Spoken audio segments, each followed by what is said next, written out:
Good evening, everyone. Welcome back.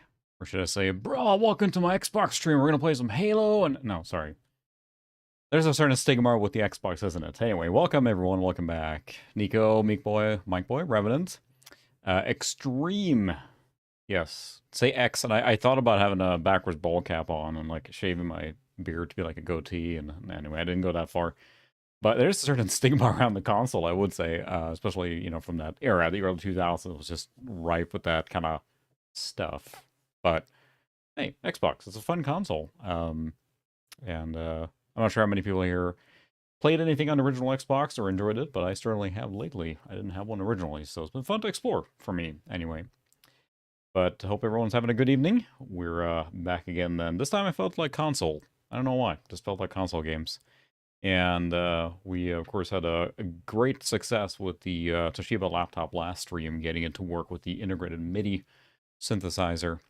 But yeah, I personally didn't have an Xbox originally when it came out. That's one of those I saw everyone around me getting one and modding the bejeebus out of them because that was the first thing that happened. People were trying to hack and crack and mod them right as much as they could.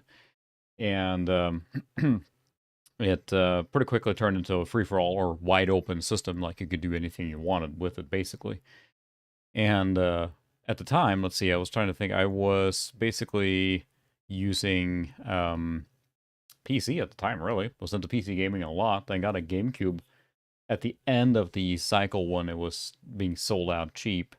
And that's kind of got a little bit back into console gaming, and also got a PS2 around that same time. But didn't get an Xbox until quite a bit later. And I think it was one of those, again, it was on sale really cheap at a, whatever random store in Sweden.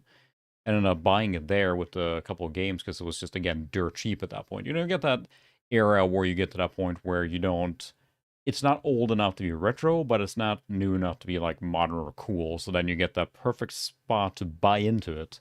Especially by then, all the modding was, well established. And I was working at the company at the time, and my coworker was like, "Hey, do you want to mod that Xbox you just bought, whatever?" I'm like, "Yeah, but I don't know where to start or how to do it." And he's like, "Oh, I just bring it to my buddy's apartment. He bring him a 6-pack of beer, like he likes this kind, and he'll mod it for you." I'm like, okay. So this one double check. I think that it's complaining about my bitrate, but I think that's just audio. Yeah. It's weird. YouTube never detects my bitrate on the audio correctly. I'm like, clearly I'm being heard and it works fine, but it's like the bitrate on the audio is 0 bits, less than what needed. Anyway, so we took the living in Sweden at the time, took the bus over to the guy's apartment, met my coworker there, and handed him the Xbox I just bought recently, which is version 1.6, which was the last version of the Xbox, and gave him a 6-pack of beer, and he just installed it while we were talking to him, like on the spot. And then all of a sudden, I had a modded Xbox, or we had one, and didn't install a bigger hard drive, just a mod chip on there, and that's the one we're playing on tonight. Because if some of you saw it on Discord and everything, I had a US Xbox that was also modded. It had some problems. I think it was kind of, pretty roughly modded. It was not a pretty job in there. The Sweden one was done well. I mean, the guy did a really good job.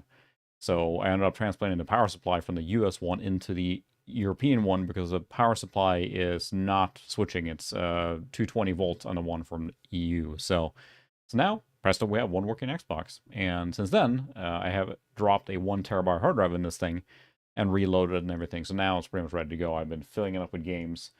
You can basically take a DVD game and drop it in and run a software to just copy the game to hard drive, and you're pretty much set. So yeah, dashboard is actually the Unleash X dashboard, which would be one of the default ones when you mod or install a custom dashboard. You have Avalanche as well. We have the XBMC, which is probably the more one people are familiar with, which is more like a media front end, which is a big thing at the time. That's what's the style at the time. But in this case, I'm using the default one because I like it quite a bit, and we'll look at it here in a second. But so yeah, this console is fully modded. It does not have HDMI out or anything like that. It's just using component out, capturing that. So, but we're at 60 or 480p or 640 by 480 to get a cleaner capture, which scales very well to 1440p because you do a 3x scale and you get exactly 1440 on the horizontal or vertical side. Sorry, so it works great. Anyway, so I went to DC not long ago and met Sukra there. We had a lot of fun, and we found one store, as I'm sure you saw in Discord there and on Twitter. That store was insane. Illinois Electronics, and we ended up picking up a lot of stuff there. And then we ended up just hopping around game stores around the DC area. And since these games, Xbox games are cheap. I think the most I paid for one of these was $12, and I kind of felt like I was overspending a little bit because piracy was rampant or copying on the system. No denying that. So I don't think there's a huge use market for these, and they're not. They haven't become as desirable or collectible. GameCube feels like they just fly off the shelf. Everyone wants the GameCube. PS2, there's such a huge library, but Xbox is a relatively small library, but some real good games, and a surprising amount of console exclusives, actually. You'll see several of the games tonight have the only on Xbox thing here, and they weren't necessarily ported to anything else. That's just, they were just on Xbox, and that was it. So, I'm not huge on console exclusives, but it means that there's a library here of games that are worth exploring. And also, plenty of PC ports. Here's Wolfenstein, for example. But then special ones like this one, which is Far Cry Instincts, which is a Far Cry game, but it's not a one-to-one Far Cry. It's a unique take on Far Cry. And there's like 2 of these on the Xbox. So it's a fascinating library to explore. And again, it's cheap, so it's fun to hunt for it versus Nintendo or Super Nintendo or NES, Super Nintendo, N64, any of those systems go so expensive anymore. Games for those systems are so pricey. It makes it not very fun to hunt for those. So, Eating Paul welcome. Awesome, Mike. Well, you'll it's overwhelming. I mean, we spent several hours there, and it was just so much work to dig through eventually, but it was so worth it, of course. So, good evening, Steve Bluebeard. Yeah, this thing, I didn't, as I mentioned earlier now, I didn't have an Xbox until later, but I then sat down and started playing Halo and Halo 2, and that's how I experienced the games at the time, and not playing them when they came out. But I had to come into the console when it's been mature for a bit. There's only one time I bought a console launch, and that was the Xbox 360. Because I was so pleased with the Xbox that we'd bought at the time. But we're playing with the S controller, so not the Duke, the big one. I don't know that I even have a Duke, but the S, of course, is the kind of standard one now. But we can go through some of the games here quick that I did pick up. We'll play quite a few of them. We may not have time for all of them, but one of the ones we're going to start with is this Xbox exclusive Quantum Redshift, which is basically Wipeout for Xbox. It's really cool. We have Blinks the Time Sweeper, which is one of those mascot gimmicky platforming games from the era. I saw this on Digital Foundry not long ago. They were playing that, and that kind of intrigued me. So when I found this, I had to grab that as well. And at the LY Electronics, by the way, Mike Boy, they're basically selling all Xbox games for $5. So you can dig through and find anything. PS2 games, $5. A GameCube games, $5 as well, but that was picked clean. It was mostly sports titles left, so... but just, it's fun to find that kind of stuff. Like, here's Dynasty Warriors 4, not one I was hunting for, but $5 is $5, right? And then we have the Far Cry Instinct that we just showed. Return to Castle Wolfenstein, which we're going to check out as well. And I think it's fascinating to look at these kind of games that are clearly ported from PC or vice versa, This one does support 480p, and that's as high as it goes, but some of these are quite good on the console. Yeah, that's the thing. If I could go back there now, I mean, we really kicked around going back there on the last day, but it would have been difficult to time in going there, coming back, and then also, get into the airport in time. So we opted not to, but boy, I was tempted because I ended up shipping a box back or checking a box as luggage.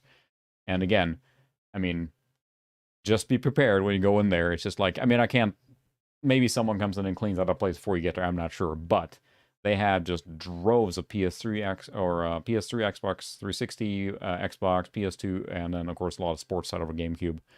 But we didn't even look at the PS3 or Xbox 360 because we're so overwhelmed at that point, and we'd already kind of hit our spending limit. So I grabbed this one for $5, which looks like a typical movie tie-in Van Helsing thing, almost like a Dracula or Castlevania style game a little bit. So we'll check it out. Hugh Jackman actually voices his actual character. This is the one that's in bad shape. I'm not sure if that can be visible. Oh yeah, there you go. This is not a good disc. You can see how scratched it is. It's terrible. So I'm gonna try and resurface that, but that's all right. It is what it is. $5, Yeah. this is one I kind of felt I had to grab. Star Wars Jedi Outcast. Love this game. I did not find Phantom Dust. Now, the thing is, when you're digging through places like that, you can find gems, but I can pretty much say right away that any of the high hitters, or like Conquer's Bad Fur Day, Phantom Dust, and there's one Arx Fatalis, for example, which is Arcane Studios' first like game, which I didn't realize that until later. You're not going to find that kind of stuff. You might, but odds are you're going to find a lot of these kind of generic games. So, like, you know, Jedi Outcast. Bought this one in a different place, so... this is a early Gran Turismo knockoff straight up. Also, only a few bucks. I think it was like $8. Need for Speed Underground 2. Love this game. I did not have this for console at all. Actually, I don't know if I owned it physically before. I might. Well, maybe. I don't know. I don't think so. So picking this up for a few dollars is nice. We have Jedi Knight Jedi Academy as well, which, of course, is, you know, the last game in the series of Jedi game. And then just, like, again, it was $5, so I grabbed both some of these Nickelodeon Party Blasts. And then you get into the territory of, like, I feel like I want to get something more, so just randomly grabbing games. But we have all of these games and more installed on this hard drive, so we don't have to actually put in the disc, because, like you saw, some of these discs are not in great condition. And, you know, you kind of make the decision yourself that is more about the collecting piece at that point. And, you know, to be fair, it is. I don't need any of these discs to play this. However, this... Inisuka, welcome. I was just talking about our little spelunking adventure at Illinois Electronics, digging out random Xbox games for a few bucks. And Suka grabbed a whole bunch of them as well. And I think that you didn't have many games for the Xbox, and this is a great opportunity to pick up a small collection to get started. So, sorry, soft mod. I mean, soft mod can be good, but even I'm not good at soldering. I'm not good at soldering at all. I'm still learning, but I think I can do the mod for the Xbox. It's quite simple. I think it's like 2 leads, and there's a socket on the motherboard of the 360 or the Xbox actually that you slot the chip on. So that takes care of a lot of it. What you're soldering is the power buttons. You can switch into regular mode. And I think it's 1 before, but it's well worth it for doing the physical. I haven't tried the soft mod, I should say. But the physical one is very powerful and useful in that sense, like we're running here. I'm going to turn on the audio now because you'll hear an incessant hum. This Xbox dashboard that we're running here, which is the Unleash X, is using a sound in the background constantly. So you will need, what I did, Mike Boy, is I downloaded the Hexen, which is I think yet another Xbox hacking tool is what it's called. You use this to basically install and partition and do all that stuff from scratch. It's a Linux bootable, so that makes it quite easy. Yep, exactly. That's what I did here now, because if we go into games here now, I loaded a few games on here. This is what I've been doing for the last few days, just loading games on there. And it's addictive in the sense of having all these available to just play. And honestly, in some cases, I want to do good comparisons. Like, if I do anything with Doom 3, it's nice to be able to boot this up and compare to console port, you know, in some respects. Especially, there was a lot of PC ports on Xbox, right? But, yeah, I loaded a few games on here. Just a few. But it's easy to rip original games, too. You basically just put it in, run software, and say install to hard drive, pick the hard drive, and you're done. And it just rips the game. And that's what I did. I ripped my entire original collection of games. So they're on here because the load times are vastly superior.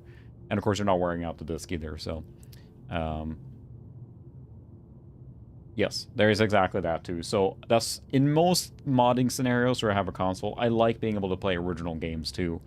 This one is not SSD modded. It is a spinning disk, 1 terabyte. This is what I have laying around. Now, you know, you can slap in an SSD in there. The performance is not going to be a huge difference, to my understanding. It's just a, you know, ATA 100 controller, so there's not much you can do for performance. But it is a SATA hard drive with a SATA adapter, so it's much faster, but you still get, you know, the experience of loading games the kind of old-fashioned way. But we're gonna start with see if I can find it here now. Unfortunately, this interface is not very good for a lot of games, as you can tell, because you kind of have to like cycle around. I don't know why some have icons and some don't. It's supposed that all of them have icons, so I'm not sure what's going on there, but I haven't messed with it yet. It works, like, because right, all I do now is just press Boop, launching game. And that's it. Yeah, and that's what I kind of want to do too. I have the network loading. Yes, this is basically Wipeout. And I would like to do that. I have a fat PS2, a European one, which doesn't support the power and it's video, so I thought about picking up a full fat one because the appeal of having a hard drive with the ISOs on there is nice, that is self-contained. I do have a retro NAS that can read PS2 ISOs over network, and that works fine. But it's something about having it on the machine itself that's appealing to me, I'm not sure. So this is extremely Wipeout-like, and this is an Xbox exclusive, believe it or not. I'm gonna try and tune in the music here and stuff, because it is... I'm assuming I got a copyright mark on this video. There's no way I can't, because we're playing games from the early 2000s, with a lot of them have licensed music. It is what it is. But yeah, I see the appeal of having just a self-contained system, which is what I like about this one. So what I'm trying to do now, I'm going to hyper-focus on the Xbox for a while, for my own, like, you know, getting it loaded up, set up exactly the way I want it, then I'll move to the next system. Like, and I want to get, like, better video cables where applicable. I want to get, you know, whatever backup solution on it working.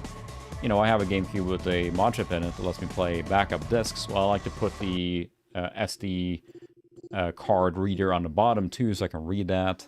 You know... Oops, that's loud now. It's very, very Wipeout, but it's still unique in its own way. It's kind of like a F-Zero / Wipeout. Yes. It is not poly, actually. This is 480p. Most games don't support 720. If you look on the back of a game console, case, you can't really see it here, but it says HD TV 480p, and a lot of the games only support that. Some games have to be patched. I actually ran a patcher. This game, by default, does not support 480p at all. So I had to patch it to make that work. And there's a script to run that, so it's not a big deal.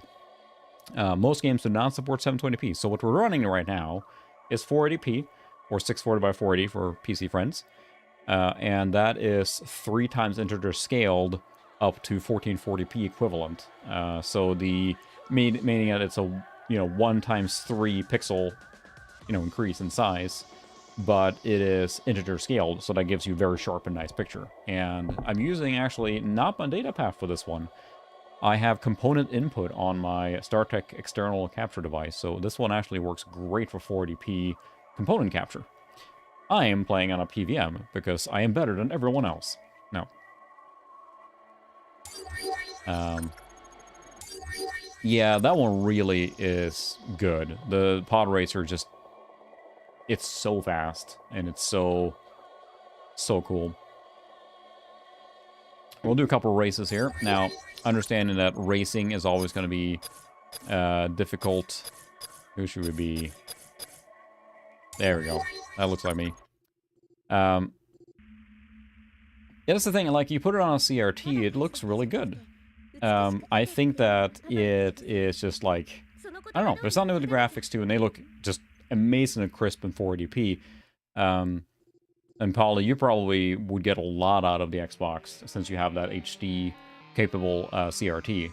It would probably look fantastic, the system on here, because I'm playing it on the PVM, which is very small. It's 14 inches. But the 480p video output looks amazing on it. And you always lose a little bit when you're translating into flat panel, right? But on a CRT, it suits it very well. You really should. I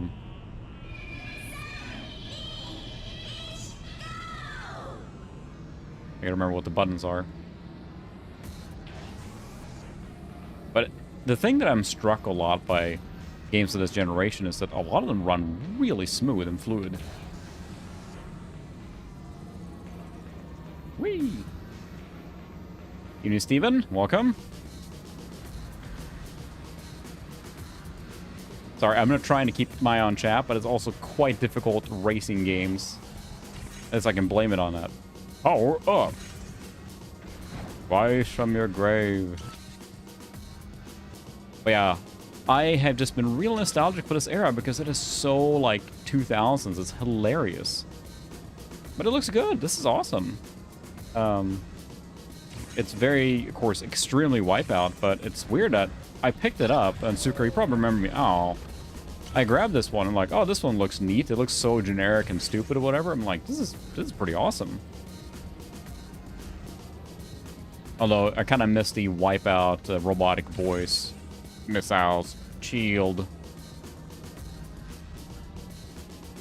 But the it's easy to forget how quite powerful the Xbox was for that console lineup. Oh, man. And how smooth a lot of games run on it. And I think it's a good time to appreciate the original Xbox for what it is, and especially the library is quite awesome. Look at that. Oh, we're up. I'm really terrible at this, especially trying to keep an eye on chat. Boost! Got a little drum and bass mix there, of course. Gotta have that for this era. I'll catch up on chatter in a second once I'm done pawning some noobs.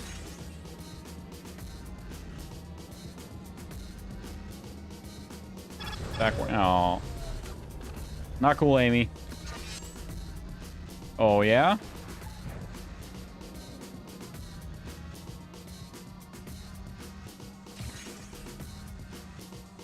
I haven't picked up any turbo, but I'm not sure if I ever will here. But having it this console, one of the things that makes it really cool, especially for capturing stuff like that now, is that it supports so much in 480p. And the fact that you can do all this stuff is pretty neat, especially then, like, Paul, you have that, yeah, that HD TV will be just amazing for that, so. I'm going to try and catch up here now, but yeah, welcome, Steven. Cal64. Say, with 64 there, you know that the Mister might be getting the N64 core, which is amazing. Anyway.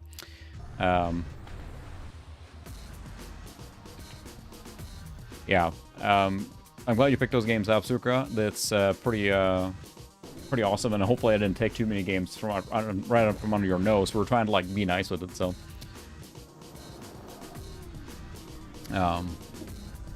Awesome. So that's the thing too. Like Steve, you mentioned there, with the Xbox One X is backwards compatible with a lot of these original Xbox games, which is ridiculous, but that's awesome. And I kind of want to do that, get an Xbox One X for that purpose, playing 360 and original Xbox games. I think it's pretty awesome they do that. So as far as the component cables, Polly, this is, even Nico, welcome. This is actually a cable I bought, I don't know, it must have been from like a local game store, like literally in like 2000, I don't want to say like, I mean way early. And it's a PS2 and Xbox dual cable. It's one of those like with two cables on one side and a component on the other. And you aren't supposed to have both plugged in at the same time. I think we picked up like at like EV Games or something like in mid 2000s.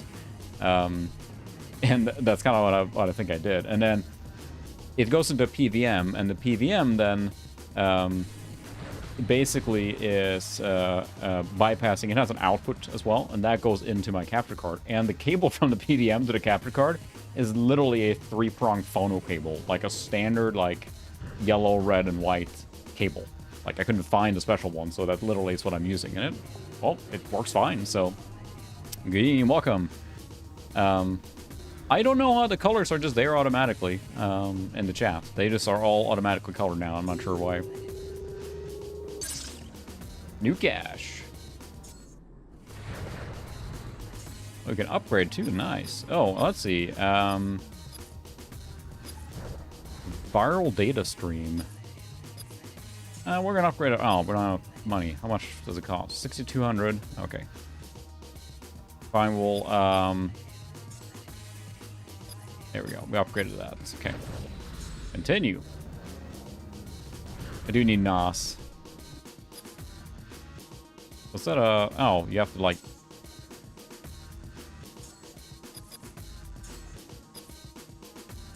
You have to come into first to proceed. That's kind of like pretty rough.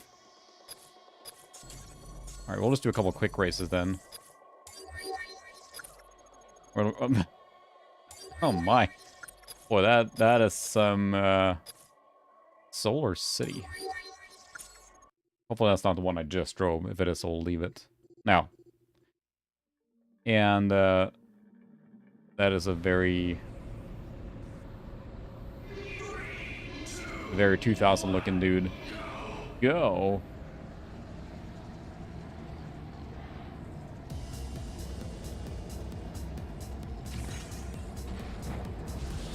Yeah, and I'm gonna shame myself here. Of course, playing this if you played quite a bit still.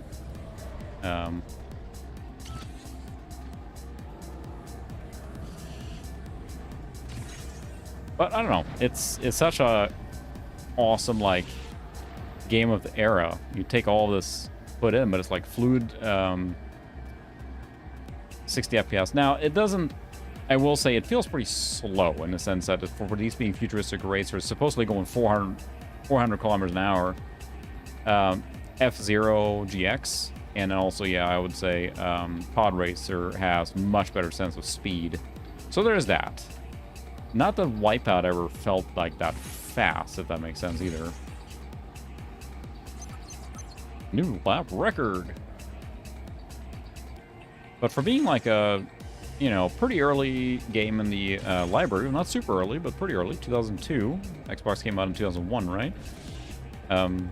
And then being solid like this, it's weird that it didn't get a sequel or anything. I mean, I never even heard of this game. And that's more, you know, my own missing it more than the game not being famous. But the fact that it's an Xbox exclusive, it's just a little odd, too, that, you know, you think that it would have... Like that. Jerk. Power up. Whee! And you can go off track, too. There's a whole bunch of stuff to pick up, I think. Or you can miss all the power-ups, which is the boss move to do. To go in between the power-ups to present as more of a challenge to yourself. Alright. So that wasn't very exciting, but maybe one more track. Cool. It's just, I don't know. I don't know why I'm so nostalgic for this particular era all of a sudden. Like that early 2000s. And I mean, it felt like it was so like in that in-between thing for so long. But I'm quite a big fan of like the GameCube and the PS2 and this Xbox, this era, right? Oh god, that was amazing. Lance Boyle coming at you. My friend had a Packard Bell, and it came bundled with Mega Race, and that's where I played it the first time. And we thought it looked so amazing. It was so cool. Like, wow, look at these graphics. And then the FMV, of course, in between was so incredible. But that guy. Mount Growan. The same level I was on earlier. Look at this. Snowy level. And there's something with this, like, you know, early 3D graphics. Not early in the sense of the PlayStation, of course, because what I would consider, like, early...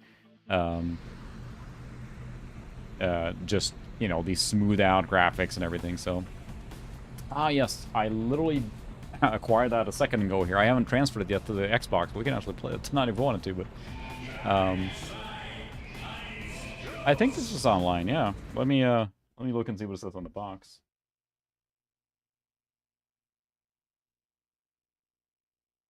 Let's see.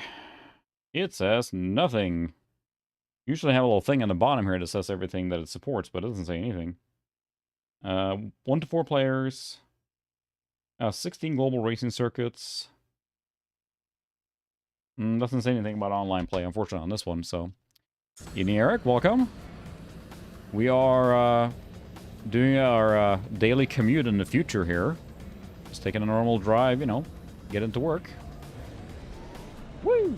So when that turbo speed kicks in, when the NOS kicks in, or sorry, the VTEC kicks in, you know, then there's a real speed there. But I don't know. I'm a big fan of these graphics, honestly, at this point. They're just incredibly nostalgic for me, and it might just because the age I was at the time. But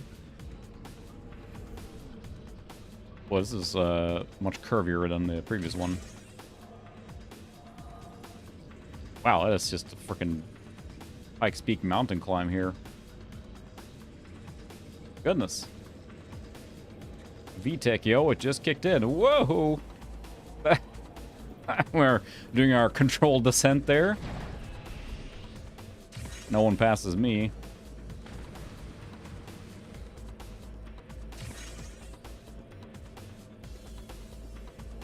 Do the kids all go, yo, when it kicks in? I got the Toyota, so I didn't get the awesome VTech.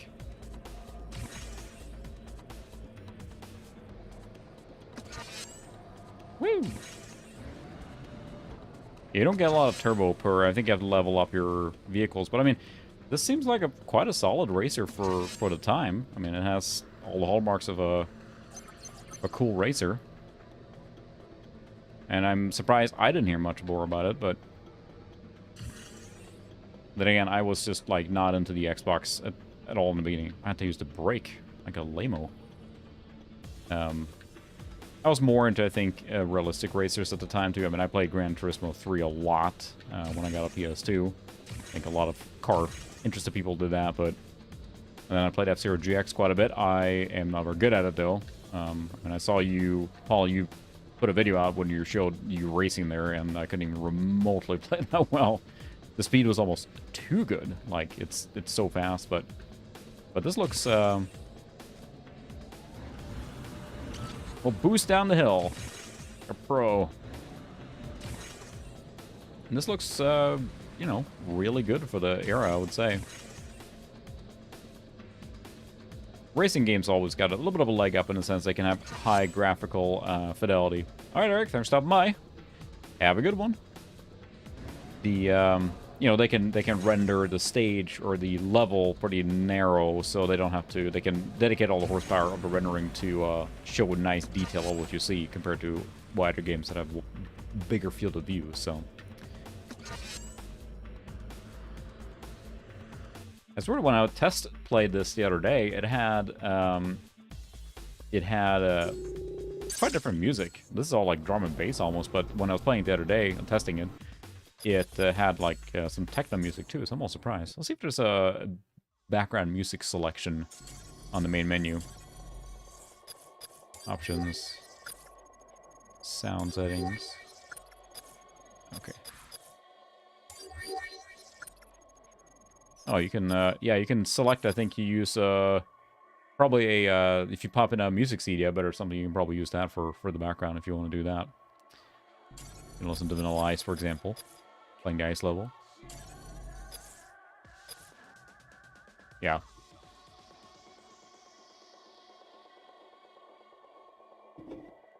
But yeah, it's alright, we'll do one more track and then we'll call good on this game because these races are not very long here, but see, Flames of Ra. Interesting. Yeah, we certainly can try that later. I was going to focus on the games I picked up, but I'm curious to try it out because I saw it on the list. I found it on archive.org. There's a list of hard drive prepped Xbox games. You can basically just download it and FTP it to your Xbox and you're set.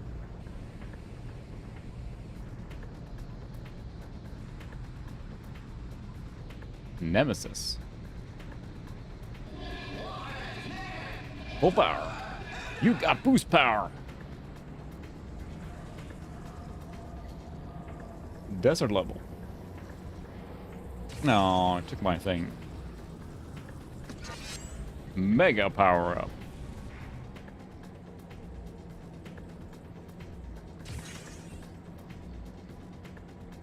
But it does play really well. I guess maybe the one thing is that it is a little bit by the numbers, it feels like, I suppose. But I mean, you could very easily see this turning into like a franchise, which made it a little surprising there was not a sequel, unless I missed it or America. Oh, anyway, there is if we're playing one other game that I planned for tonight. I just tested it, which is the Far Cry game, and it's like, my goodness, the early 2000s. There's so much cussing in the beginning. Not that I mind cussing per se, but it gets a little excessive at times, so... But it's a game we're checking out because it's very unique, so we should check that out tonight as well. Let's to cover sensitive ears. Power up. Mega power up. I don't know if there's any... Whoops. That's... Oh, there's a shield button. Well, I'm still learning things. Water. I like that you can go a little off track, and it still, like, works fine.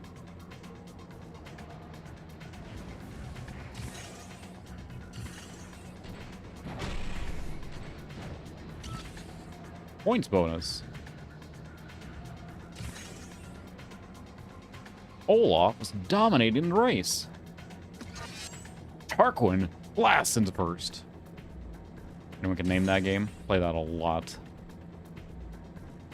Rip is in another time zone. Play that game so much.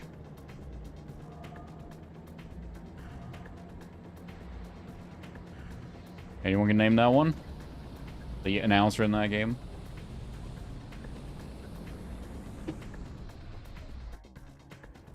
It is Rock and Roll Racing on Super Nintendo. Fantastic racing game. Again, isometric. You know, I'm a sucker for the isometric viewpoint, and the announcer keeps like giving you little tidbits on this on the. Oh, well, that explains a lot. I made this totally unique game that has nothing. There's a game demo there. What's that? Game demo. Is it gonna like soft lock here now? Oh, look at that! Interactive demos. Non-interactive movie. Well, we'll have that game on the list here tonight. So, look at that. And included, if you're very interested in playing NFL Fever 2003, Rally Sport Challenge, I do have that one. So, but yeah, the era now that they have, you know, large space with DVD. Every time they have a generational leap of storage space in the beginning, games just like, we might as well throw in other stuff on there too. And it's a very fascinating era. And when that kind of multimedia hadn't really made it to the consoles. You had enough horsepower now to run that kind of stuff. I know Nintendo didn't really lean into that, but of course, Microsoft and Microsoft above all.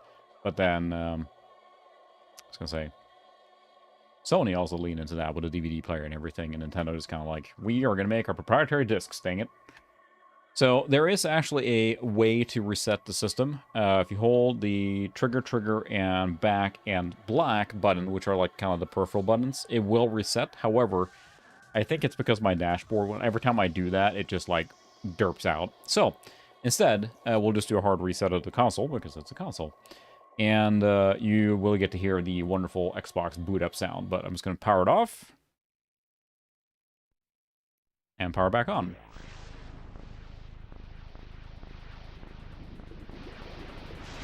There it is. And as you can see in the Evo X in the top left corner, we are running a hard mod chip here now. So I don't believe you get that when you soft mod it, but I could be wrong there. But yeah, well worth doing. And as I understand, it should not be too difficult if you're doing it from scratch. The boot time is pretty slow. I will give it that. I don't remember the original boot time on the machine, but the boot time with the mod chip is not fast. I will say that. That is a drawback for sure. But I don't remember if it boots that slow in the beginning anyway. And this all video switching here now, so it switches to 480p, so it takes a second for the capture to catch up. But there we go, and there we go. Now we're back to video. So the PVM goes like, herp, oh, I gotta sync now. It takes a little while, but so yeah, we do have a network connection, and I FTP files over it. That's what's the cool thing with the Xbox is that once you have it set up for modding, you plug it in a network, and then you just like WinSCP or FTP files over all day long. So if you have a large collection, just, you know, drag it over your file manager, let the Xbox do the work, and then you come back and you have a whole bunch of games on there. So let's play a something. Let's see. Oh, I really want to mess with Jedi Outcast a little bit on Xbox because it is a neat console version of it. So let's do that. Let's get a copyright mark on this video for sure. So let's do that. It is spinning disc, so it takes a while to open up, of course. But yeah. I may have gone a little overboard on the installation of the games here. Just a little bit. And there's even more to pick from. There's a surprisingly large library on the Xbox of really cool games. And a lot of times when you have any G-Funkster, when you had multi-platform games, the Xbox versions are actually pretty good. I mean, it's pretty powerful. The GameCube, I think, was deceptively powerful, but the Xbox, I believe, was the strongest of the bunch. But it's also x86 based, so it wasn't exactly custom in that sense. It's just a Pentium 3 Celeron equivalent, right? With a GeForce 3 video card in there. So it's a PC. Nice.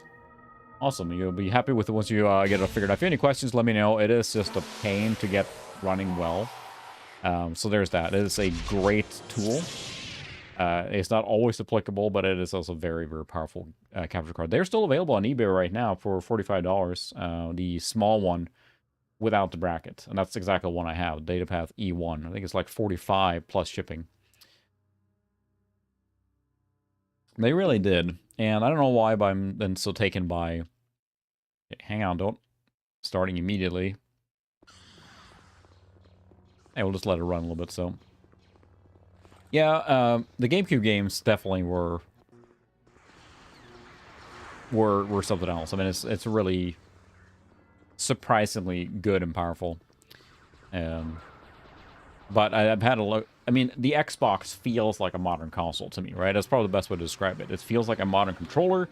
It plays like a modern console. It's got the hallmarks of all the modern console trimmings, right? And that's the way it feels like to me, in the sense that it's kind of like a media device too, like the modern consoles are a lot of the time.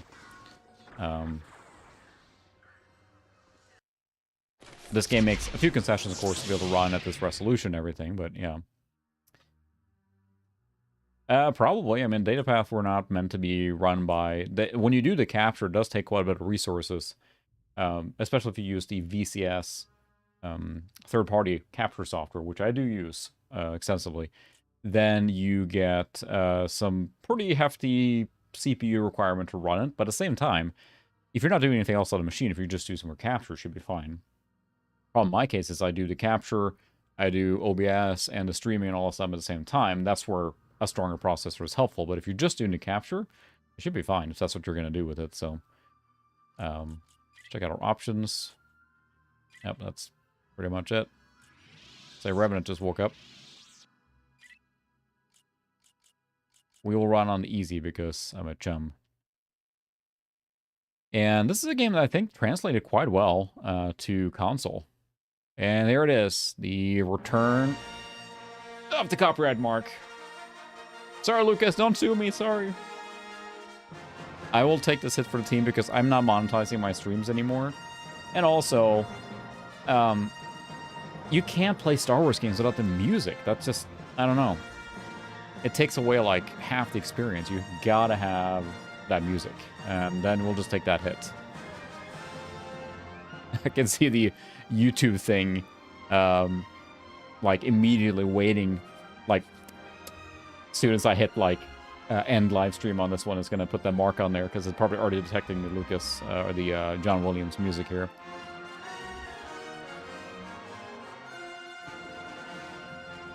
Al Katarn. What a great set of games, and I am enjoying my time with Jedi Fallen Order, hoping to finish it here soon so I can actually go to the new one, which is coming out eventually, Jedi Survivor. Because, I mean, they're nice throwbacks to these games. The fact that they brought back a single-player Jedi-based experience is pretty amazing. I know that Respawn had to fight with LucasArts to get permission to create a game with a Jedi as the main character, because they've kind of tried to avoid that for a long time. But clearly that worked out really well. There are interesting things to check out or compare. One interesting thing with the console release from this one, I'm assuming it's the same for all. This one was on GameCube as well. I never played the GameCube version. These are FMVs versus in the PC version, this is rendered in-engine, I believe, so... that is an interesting thing. I bet we'll see Cal Kestis, or Kestis, whatever his name is, appear in live action eventually. The fact that they did that leads me to believe that he's going to make a cameo or something in one of the live action shows eventually. Wouldn't surprise me. I bring troubling information about your mission on Kejim. I hate it when you you say troubling? Oh, Kyle. I love the face line that you get. At least it seems to me in these Quake 3 games, especially in this one. Maybe I'm overgeneralizing, but like the facial animation is like bolted onto the face. You can see like the character model, and then you have the like face. There's a line there on his shadow on his side of his face there. Maybe it's just a shadow, but it just seems kind of typical for that rendering. Yeah, the style. There we go.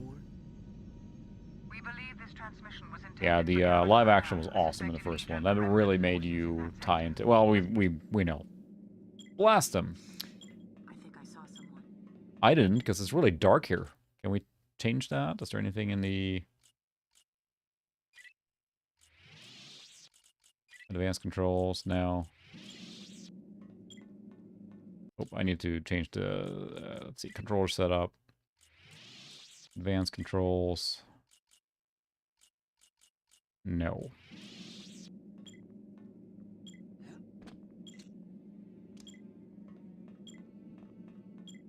Okay, where's my data pad? There we go.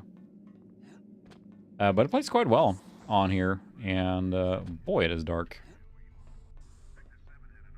I don't think I can adjust it in the game. I can adjust the brightness on my capture, but that's not going to help me because it is so dark. Where's the... There's a box right here, isn't there? It's so dark I can't see the box. There we go. Secret area. Back to tank.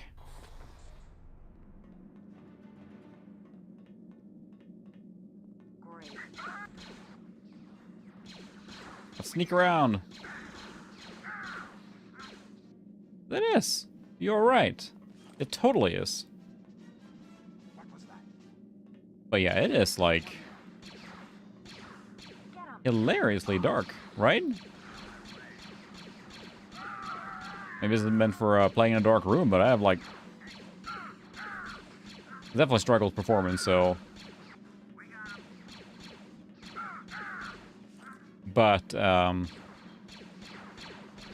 feel at least a fine way to play this game. Like you don't feel like you're doing a drawback by playing it this way.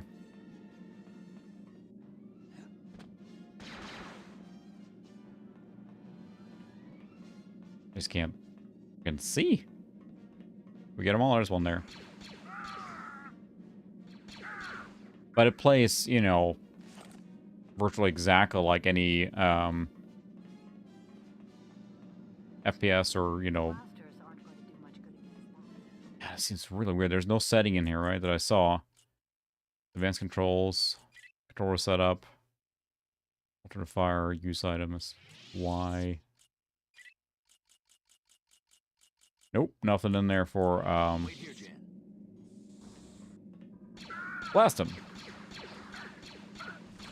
I feel like in Fallen Order, it's almost like a little morbid. The guys are like, they're you hear the stormtroopers talking and stuff, like, you know, they're so humanized, which, you know, makes sense. But you're mowing down so many of them. Any of these games, they gotta gloss over the fact that you're just freaking shooting and murdering so many people. It's locked. It's locked. Locked. Locked. It's locked. I saw that with the new RT settings. There is a possibly a great boon for seeing more RT games. But it literally is so dark I can't see where to go. And I think that it would be...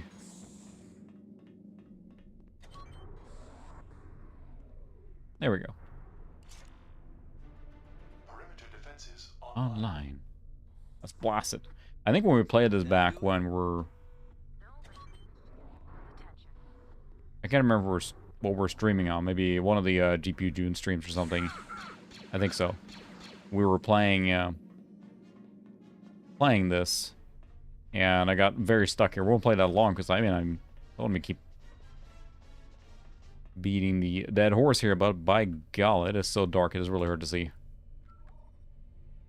I mean, they gloss over the fact in most of these games that, like, the hero is just like freaking just killing so many people.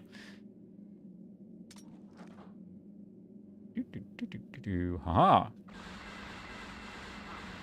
one way to do it. I will say a very good way to do it. Thank you very much.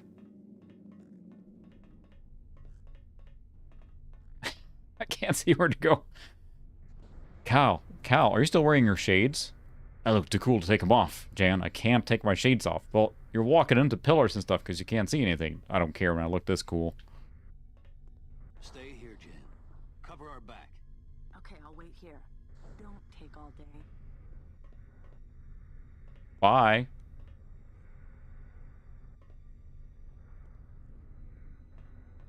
So I think that if you play this in a dark room, and unfortunately now I have a very bright light against my face, so it's there's like a freaking vent to go in here, but wonder where he vent.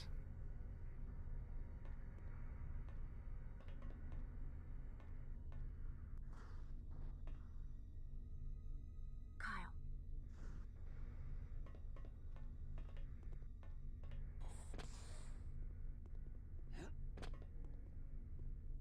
There we go. Yeah, it's just without the lighting here, and this is not a dark game, I think, in general. It's just right here. It's just super dark. We won't get to any lightsaber combat, of course, when we're playing it this way, which is a little bummer. I think this is where we got stuck last time, too, but I can't see anything. I think you can blow this thing up. Yep.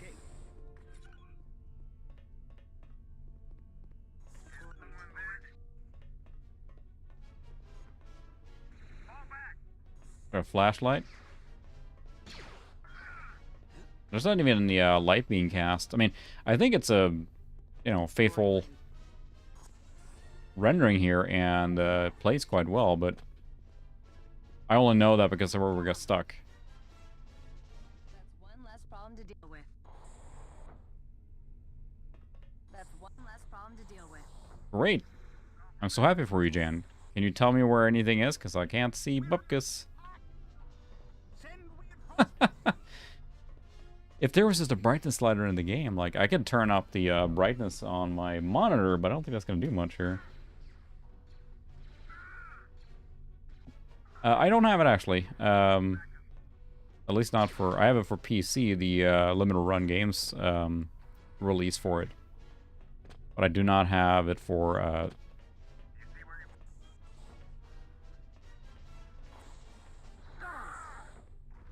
think Jan is handling this for us. What a mess. I mean, this is like pitch black here, and there's no light being cast by the, Do I have like a... There we go, I have a night vision. Let's see. Is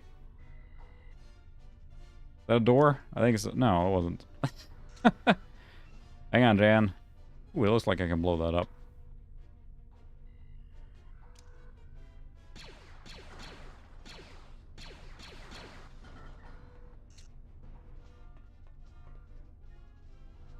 There we go.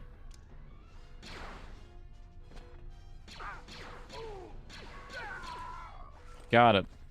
First try.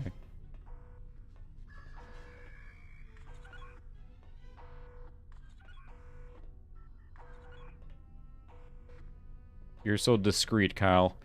Yeah, there we go. Now you're in these areas, and at least it's, you know, more playable here. But I think this is a very nice port. But again, you know, on GameCube as well. I'm curious to compare the two, but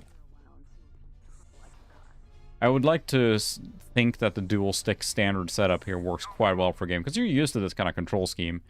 The GameCube is always a little bit of an odd duck on the controls there, of course, which works well for the games it did have.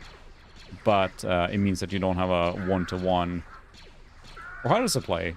Paul, you said you played it on the GameCube, right? Does it play with just twin-stick controls there as well, or do you kind of have...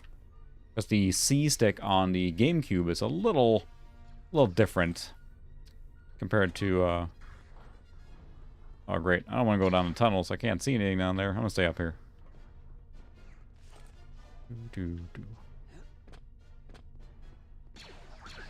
I just also realized that the volume's real low. I'm sorry about that. I'll turn it up a little bit so you guys can hear the blasters.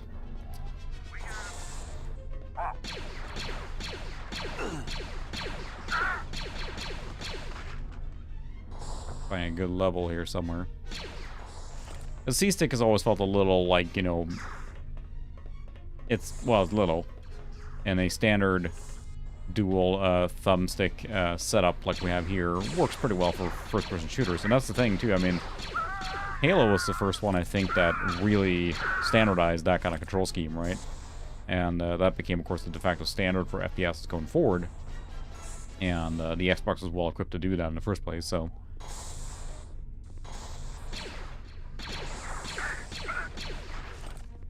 But it plays really well, besides being dark. Otherwise, it seems to be a fine port and a fine version of this game, and a way to enjoy it. Ooh. You can... Thank you. Back to canister. Can I... No. And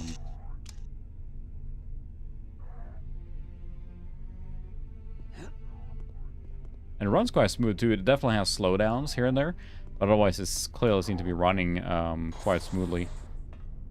Or it seems to be, I mean, 60 a lot of the time, at least it feels to me. But definitely slowing down. I'm curious to see on the performance, but it feels faster than 30. Like it feels smoother than 30 to me. And this is running at the 480p mode, which the Xbox seemed to be quite comfortable at as well. Like I mentioned earlier, not all games support a 480p. You actually have to... Let me see if it says on the back here. No, it does not say anything about it on the back. But some games had to be patched because they never were intended to play to 480p. Like, for example, like Quantum Redshift we played earlier. Actually would just bug out. The graphics went all haywire when I tried playing it at 480p. Now, this is a game that's well suited for PC, but I do think that at least this port here seems like a great way to experience the game. There we go. This is ready to go, I think. Too loud again now? Or dialing in the audio levels. Whoa. We need help. Oh, let me in. Please? Let me in. I got cookies, probably. Hup. Hup.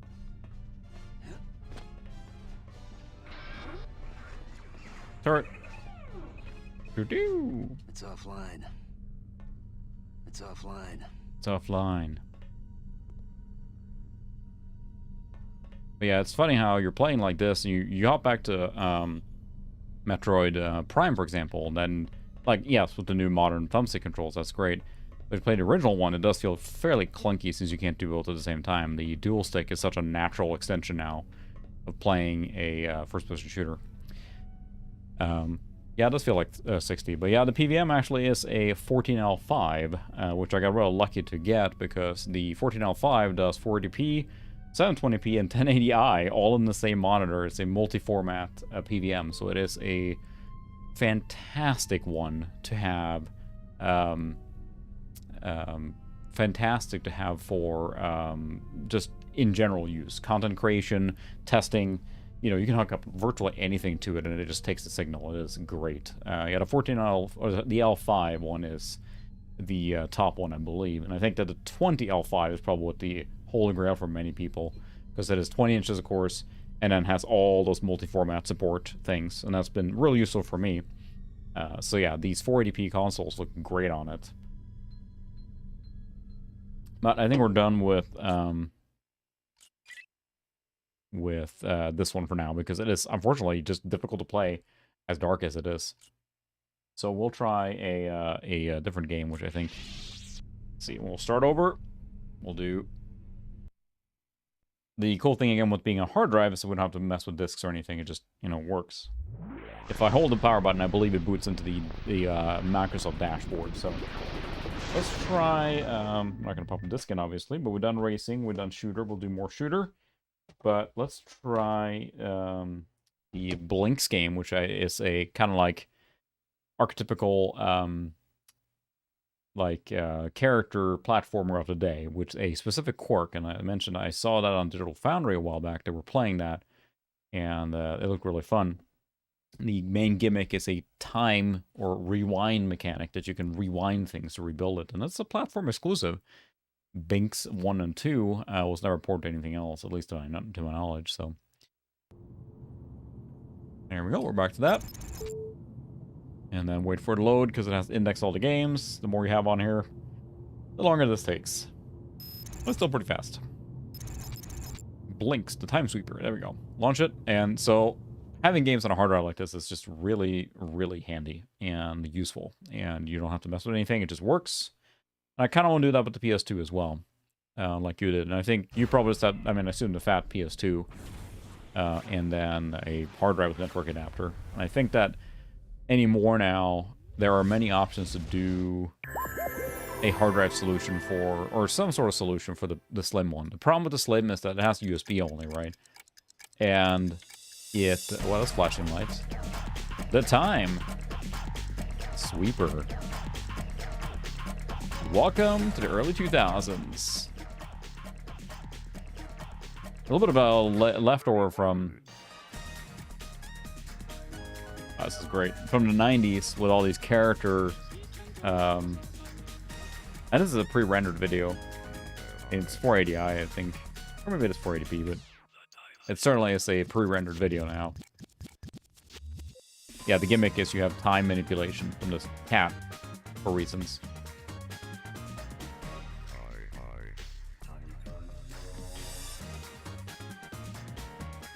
It's great. There were so many, like, mascot platformers.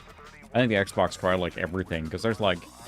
There's Voodoo, Benz, there's Tide, Tasmanian Tiger, there's Cow the Kangaroo, there's this. I can't even remember all of them. There are so many, you know, edgy character platformers. But this is a cat guy. The Time Sweeper. Only on Xbox. They even put the logo up there to show that. Click our options quick. Oh. Nothing here to configure, so... But yeah, a lot of these games look just really, really good at 480p. And I'm so happy to have this PVM. I think I mentioned before too, but I was at work when my coworker who does the IT stuff and recycling stuff, and they were decommissioning of the filming studio at work, and he was rolling in 2 of these PVMs, and he's like, "Oh, they got rid of these PVMs they use here for video. You want one?" I'm like, "Uh-huh." And that's how we got a free 14.5. Just literally just dropped on my lap. Just carried to my car, and there you go. I haven't done anything to it besides clean off a little bit. I haven't messed with it or recapped or done anything like that. Yeah, I realized how lucky I was. You can't ask for better luck than that. So now we have exposition. I think it has its own made-up language. These are like timekeepers kind of thing. You make time. A time factory. Because that's a normal thing that exists. Note we have not adjusted brightness at all, but it's a lot brighter, of course. Now the game is brighter. Blinks.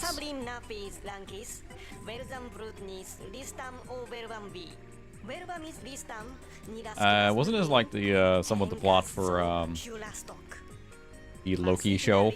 Except there are cats here.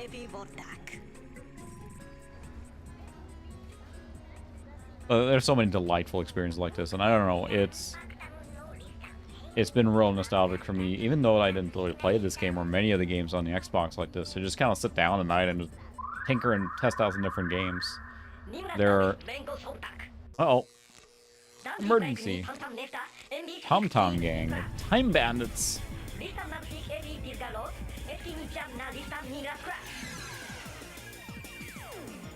No. Complicated. You playing like match 3 games there?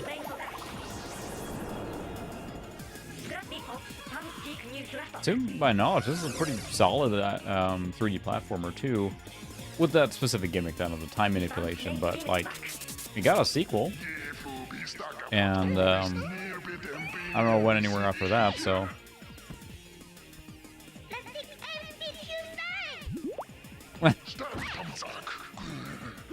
Yeah, sure, why not? This kind of reeks of the Sonic Kiss scenario, but danger level exceeded. Oh no, not the cat scientists. They're concerned.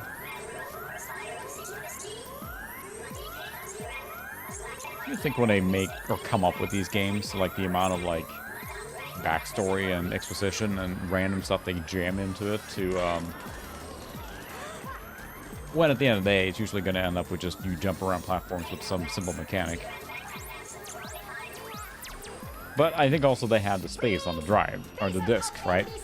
So because a lot of games in this era did not require hard drive installation. There were very few, I think, that required it. This came about later, but in this case, it streamed all out from disc, but you had a DVD then it could fit, you know, a lot. And I seem to recall that the Xbox not only had single-layer DVDs, but multi-layer too, right? They can fit quite a bit on some of the more the bigger discs. Like, not all games are just fitting on a 4.7 gig DVD, to my knowledge, so I could be wrong, but time sweep begins. Defeat all time monsters. You found a time crystal. Look for time crystals. Oh, I stack on a tutorial. Of the same color. It has Shatner delivery. Collect 4 crystals. At least 3 must match. You got a pause. You got boost power. Everything pauses except you. Hold down B and select the time control you want. When you release B, the time control goes into action. By the way, you can have only 3 time controls at once.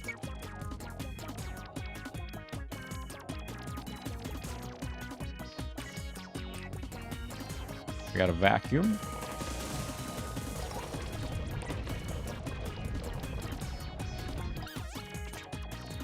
You found some trash. Hold right trigger or X to sweep. Picking up trash. Shoot time monsters, by the way. The music is awesome, though.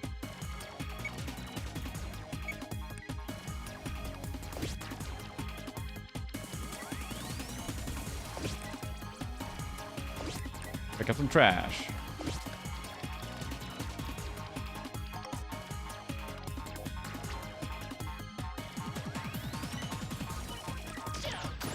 That's how you shoot the trash, I guess. 2 monsters to go. Time crystals.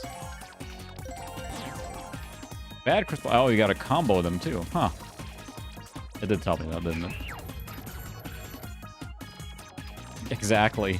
I feel like it's not... was not original in English, maybe, and they just... See, yeah, that was... They could have fit more on there. Oh, he dodged me. 1 monster to go. That is incredibly obtuse or obstructive tutorial message here, but the music is awesome. I don't want to pick up more of those. Bad crystal combo. Now it's failed. Yeah. Okay, so you have to really, like, pick up the correct ones. Green.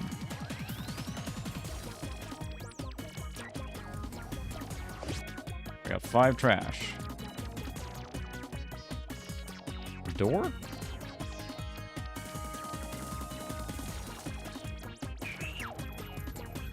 It opened by pushing the button. Inu Banana, welcome.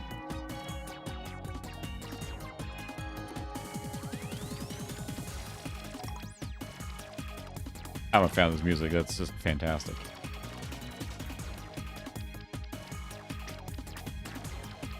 I don't want to pick those up because I don't lose the green one.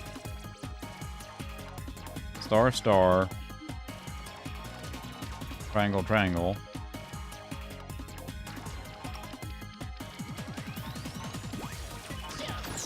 Take that. Hurry to the goal gate.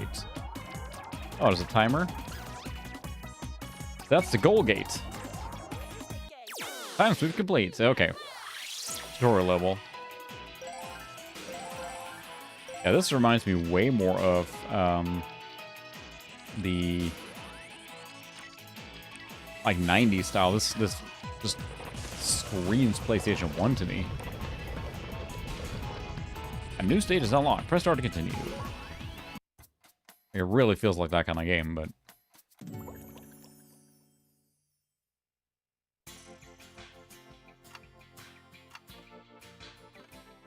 oh, secrets. I didn't find any. Oh well. Time monsters. Okay. Time sweep begins. Alright, we know the mechanic now, at least. Snow, too. Nice. Get all the trash. Same music. That's good music, but danger if you repeat the same music over and over. There we go. Now we have 3 in a combo. Almost got it.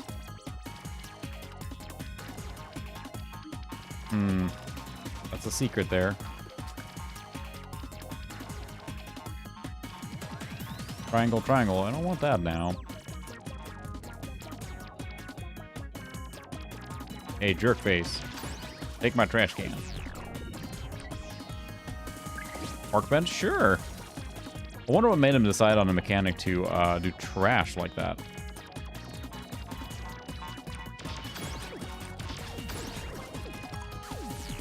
Oh, yeah. Oh, there's a...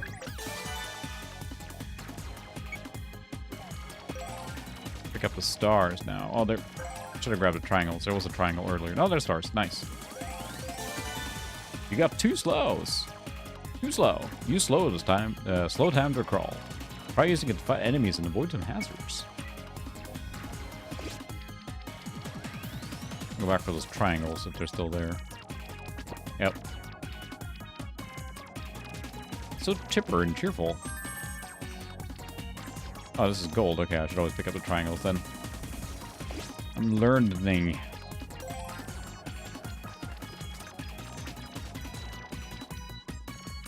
Green. Okay, there's one more.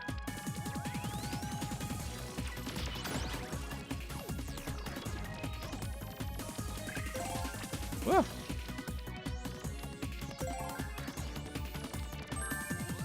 Oh, now I got the bad combo here. Let's see, we're gonna... Okay, so I can only have 2. Pause.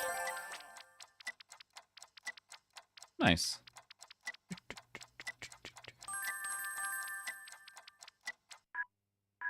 3, 2, 1. Nice. Okay, there's the mechanic in action then. Oh.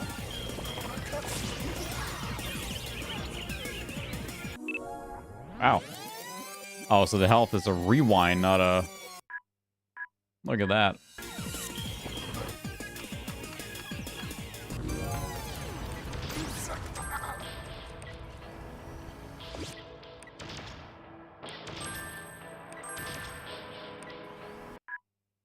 Oh. Oh, come on. Well, there's a lot of interrupting playing.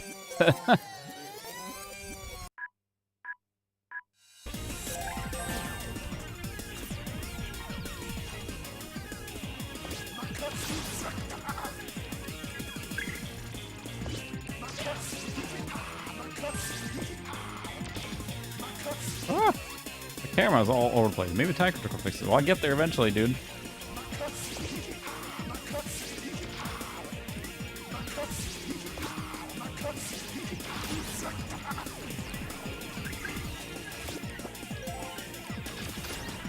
Oh, he flew off. The crystal combos are all annoying. I don't have a time rewind, so I can't fix that. Oh well. Not even cats, the pig's messing with time. We're trying to fix time. We're the good guys.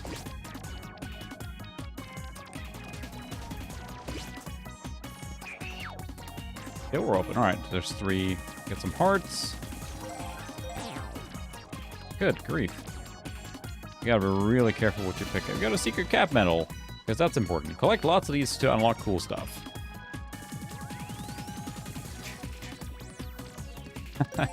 Yeah, coming into it like that, I can see how that'd be confusing. But this is Binks, the time sweeper.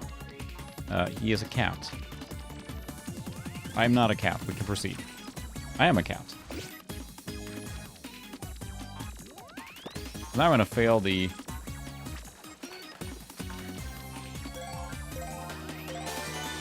You gotta pause. Okay, so you needed 3 of the same and the same like that. Okay.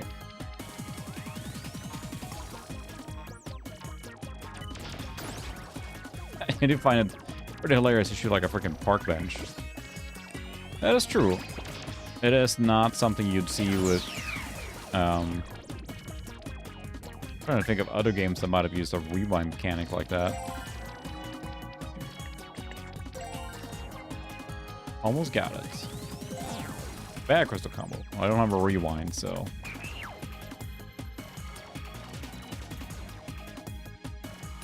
It might be, yeah. It definitely... Oh, I opened something. It definitely feels like it's a little more sluggish than move, for sure.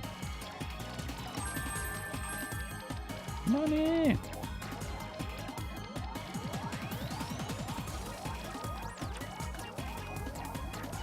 Weather vane? No? I'll grab that.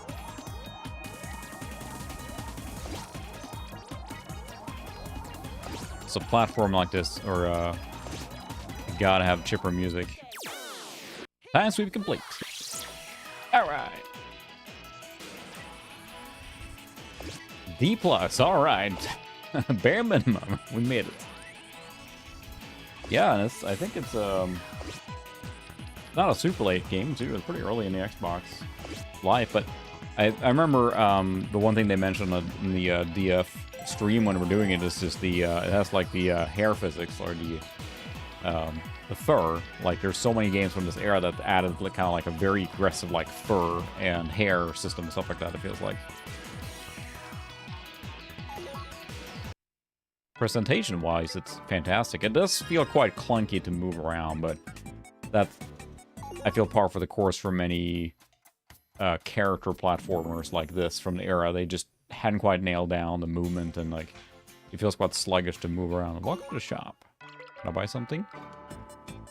Retry. Time holder. Red set. That's fine. I won't buy anything. You didn't find anything you wanted? No. Sorry I couldn't find anything. Hope you'll come again. Well, I could, but I just want to save my cash. Let's go to stage 3. Same music again? Think so. Wow, you don't even get retries, automatic refills, or anything. I would hope that there's different music once you get past the introductory stages here, because...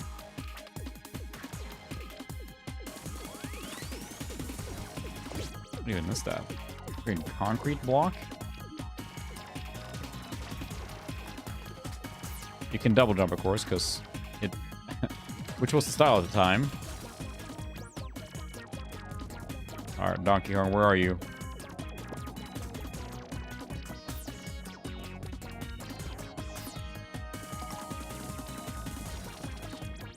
Trying to avoid these freaking barrels flying everywhere.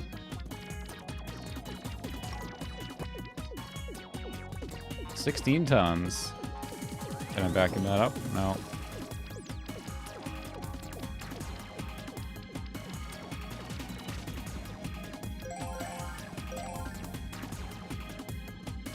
Now I need another star.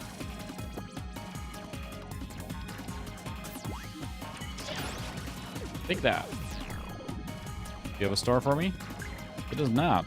I think that's just cash money. Oh, bad crystal combo. Never mind. I'm so bad at collecting these things. But with this chipper music, who cares? Who cares on the things on the ground everywhere? There's a park bench. There, I got him. It is. Hey, it made sense within the game world. I don't know, those new portable vacuums are quite powerful. Oh. Alright, Sukra, thanks for stopping by. Thanks for hunting games with me. buy some more stuff next time.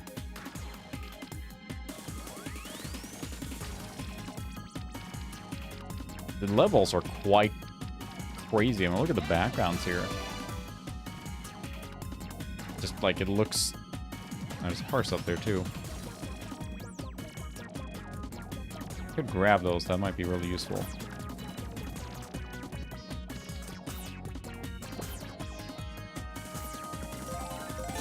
You got a retry. Alright, nice.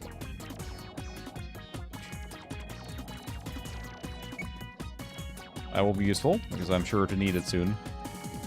I just need fall damage at least, but it is like freaking Tim Burton-esque backgrounds here. Look at this. The city we're in.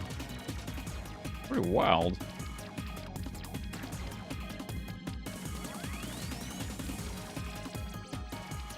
But yeah, the power-up combo system here, trying to collect them is challenging. I'm finding to, because you're used to just pickups in video games. You just grab them and you're done. But this is a little difficult. Denied. What do we got now? We have a star. There are no stars, but I did see triangles. Those are just gold, okay. So the triangles is probably the slow, but then there's a green one there too. Oops. Take that. 2 monsters to go. Did he drop anything? Heart and that. You have to be really selective what you pick up here, otherwise you're going to lose your bonus and you won't get it all. Yeah, it's got a bit of a, yeah, Alice in Wonderland. Sorry, American McGee's, Alice in Wonderland. Like, you can't say Civilization, you gotta say Sid Meier's Civilization, right?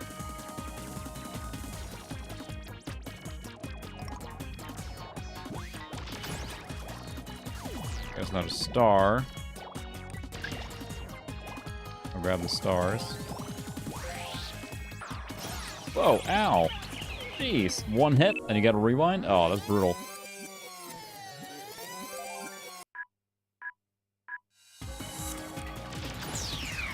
Got him, okay.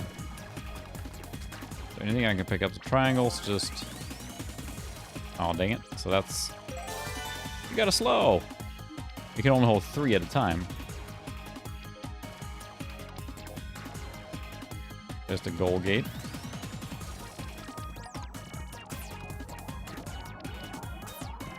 That was a freaking powder keg. Time sweep complete.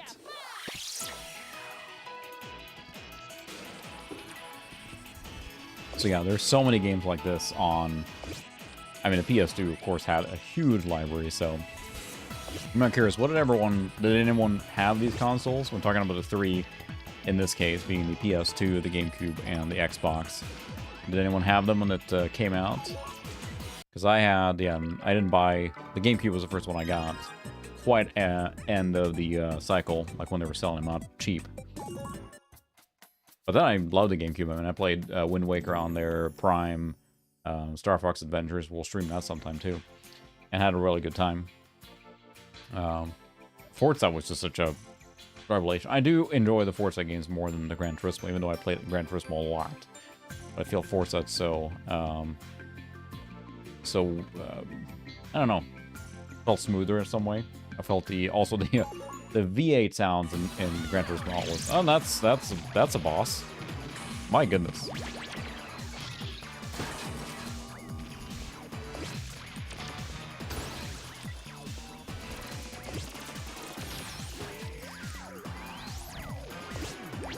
What's his madness here?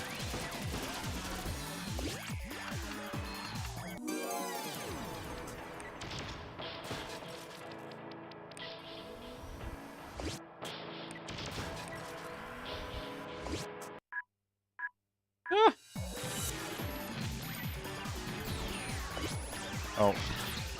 Oh, he's dropping 16-ton weights.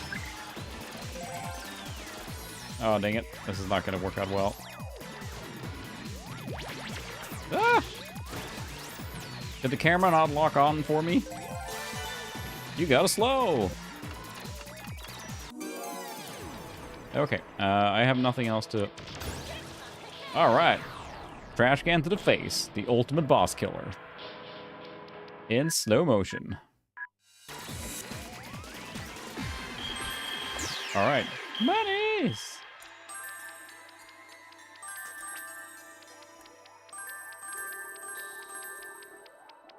Oh, it's already gone.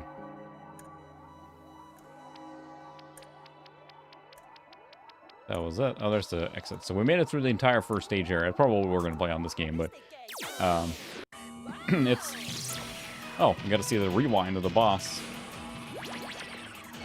He looks so menacing and evil. Like, oh, he's coming out for you. Yeah, B+. I mean, just like the juxtaposition of, like, just having this, like, you have a cat thing. He looks unhinged. Like, this freaking, like, creepy full teeth smile there going on. He does look like the Captain Mouse of Wonderland. Creepy, but still.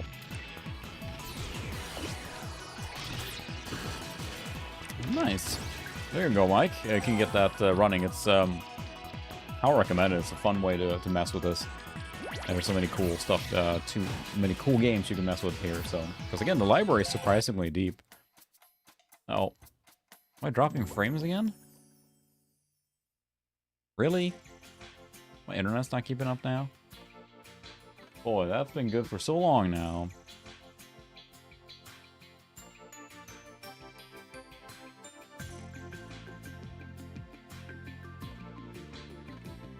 That's terrific. We'll see if it keeps up here now, but now it's kind of bouncing back and forth. It's been going so well. No problem at all. Now it's dropping again. I have to call my ISP at this point. It's kind of trying. But yeah, it's not keeping up the speed here. And hopefully you guys can still see the stream, but that's annoying. Yeah, dropping frames like crazy now. We will call it there on this game here now. But it's a neat platformer. Interesting one, to say the least. Still dropping frames, yep. It is speeding up. There we go, it's leveling out again. Maybe it was just a blip, hopefully.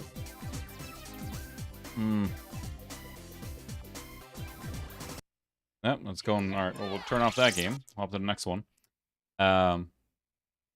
Woo. I got a little bonkers there, the capture. There we go. Alright, we'll see. But yeah, I'm really kind of wanting to do the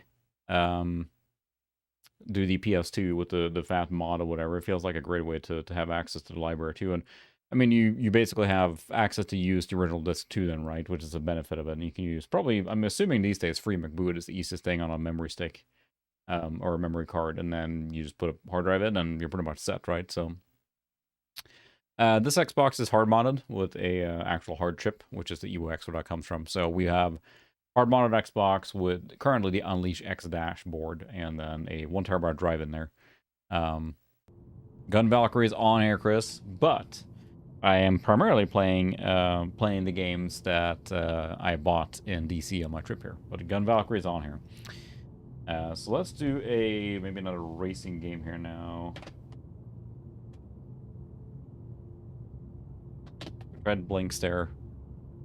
Yeah. So that's the thing too. Like the slim PS2 we have still runs great. I mean, no problem with it. We bought it new, and the fat PS2 as well. But the slim one is the US model, and the fat one is the European model. And I've found conflicting results on if you can just, if you can just pop out the power supply and put in a US one and you're done. That's what I did on my Xbox here. That worked fine.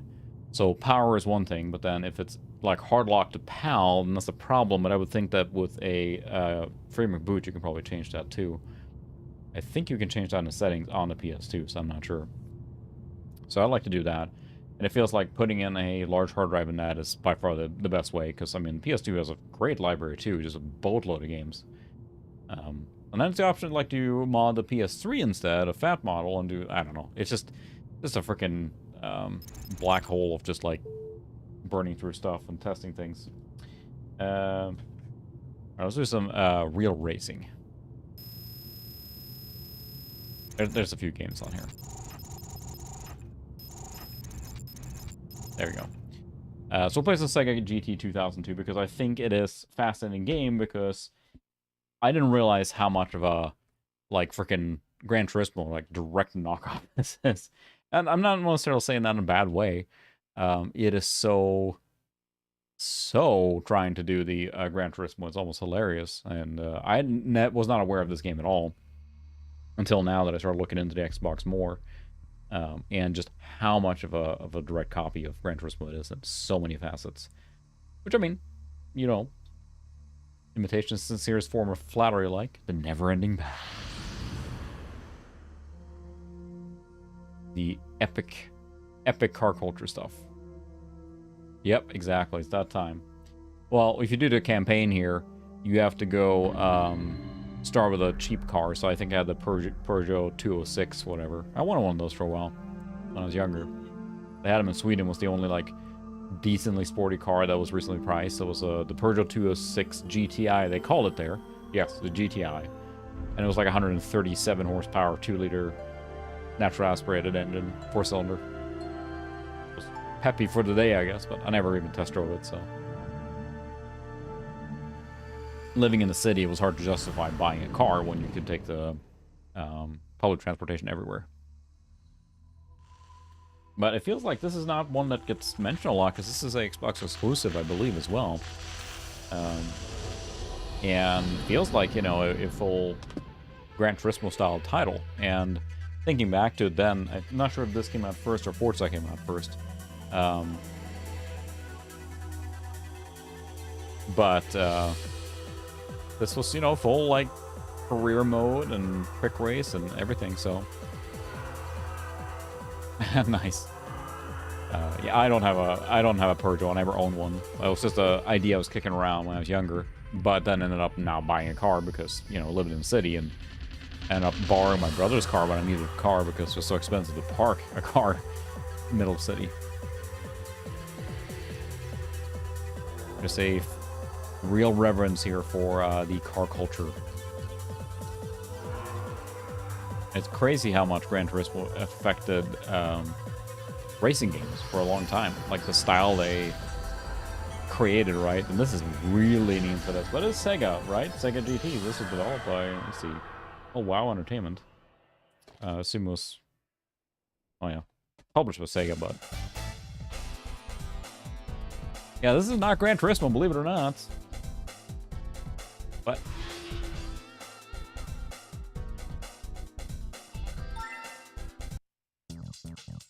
But it's extremely Gran Turismo-ish. If you haven't played this at all, it's well worth looking at. But it doesn't even try and like hide its influence. I mean, it is so. You might as well call it Sega Gran Turismo 2002, right? But it's fantastic music throughout too. But there's like, you know, you got like a drive-in test. There's a career mode. You can like go into your garage and look at the cars in 3D, and it's surprisingly well full-featured. So was that the first one then? Wasn't there a Sega GT on a Dreamcast, and this is the sequel to that? Or am I incorrect there? I know Digital Foundry again touched on this game, I think, when he was going through the Gran Turismo stuff. And John Lindemann there at Digital Foundry did a great series on Gran Turismo. Well worth a watch. Long, but... So yeah, and this is the sequel then. But it's a great... it's a cool game. I haven't gotten that far in it yet, but... That's why I'm driving my Peugeot in my campaign mode, but... Classic cars to win this challenge. Time Attack. Replay Studio. We'll do a single race first, and we'll go into my campaign mode and make a little progress on my Peugeot. Two-player challenge mode. Watch CPU-controlled cars compete. Hey, why not?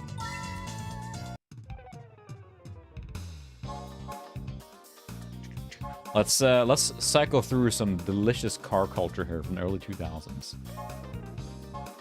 Quite a selection here too. Let's see, it's gotta be a Lancer Evo here somewhere too, right? Yeah, there we go. Oh yeah. I wanted one of these for a long time. Got a Tommy Mackin edition here now. I grew up in a rally country, right? So it looks surprisingly. Let's see, we can change camera angles. There we go. We can just look at a flat one.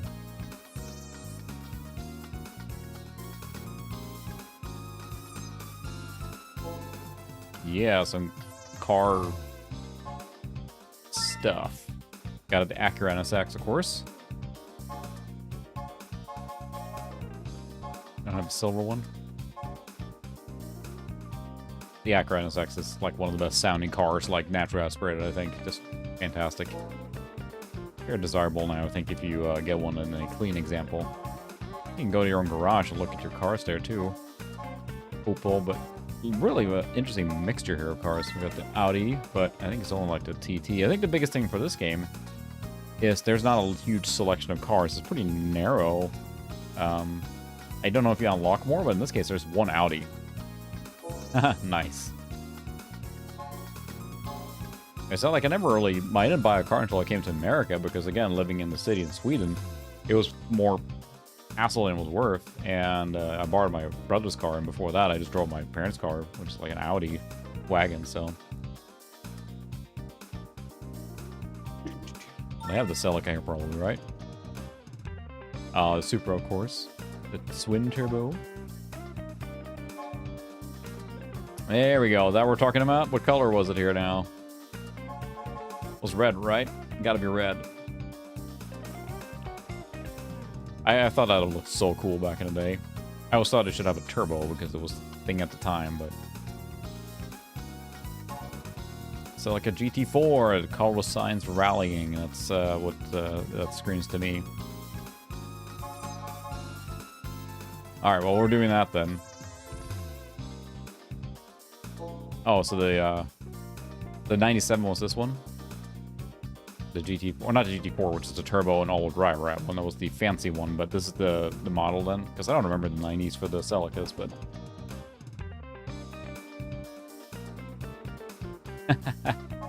Wrong wheel drive, yeah, there's that part.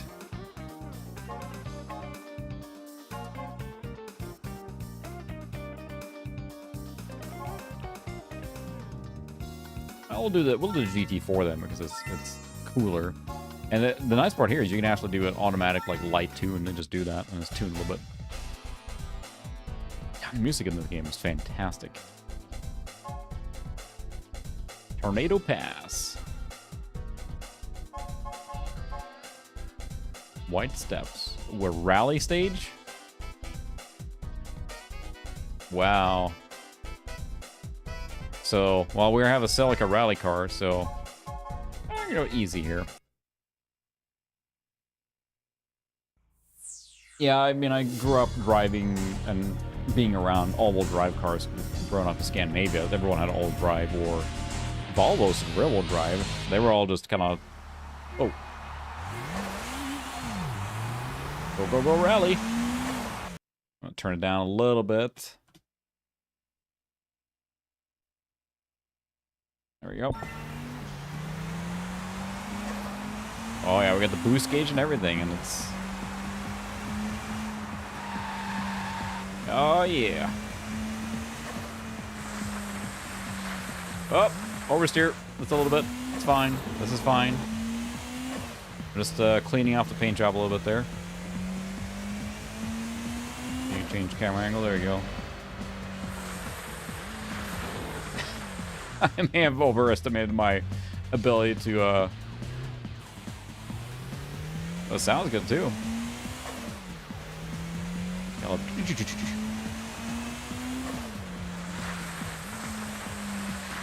feel like it doesn't have enough juice to come around the corner here. It's a button, which kind of stinks, because I think Forza even did that on the first one. Because I can't, you know, give smooth acceleration, and I just full blast, you know, full power.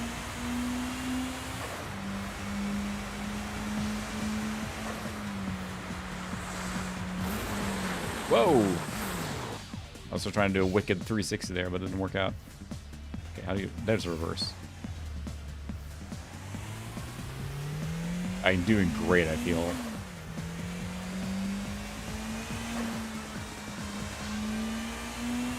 Wailing late 90s guitar there to go with it. I feel probably regular tires here is a somewhat of a negative, even with this Rally 4.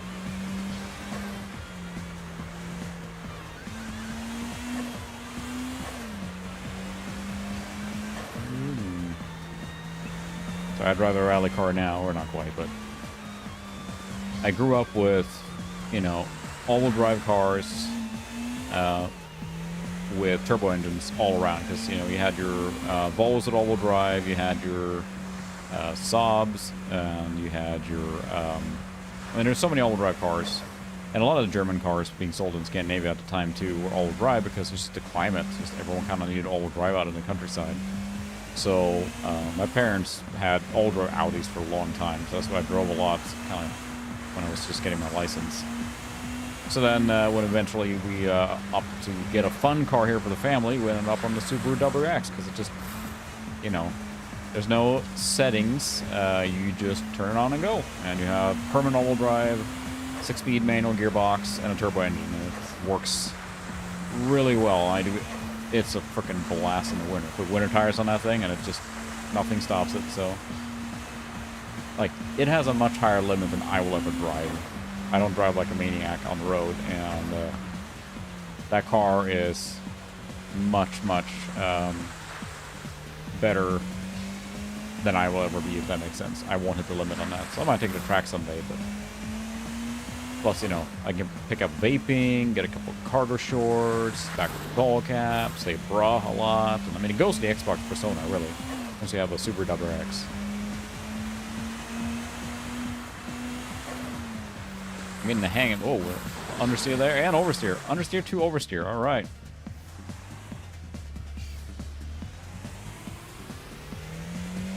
I don't think I'm going to win here. Just a hunch.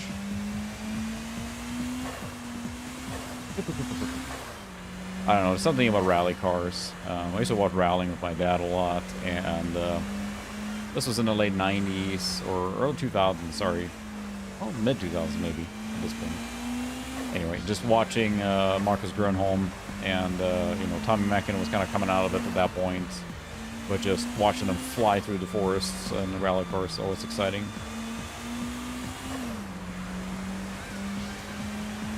I think visually this is quite impressive, and it really sells that Gran Turismo style, but I feel I should have picked a rally car instead of like a... Is that other guy driving back? Oh, you got to drive back too? Look at that slide there, wasn't that epic?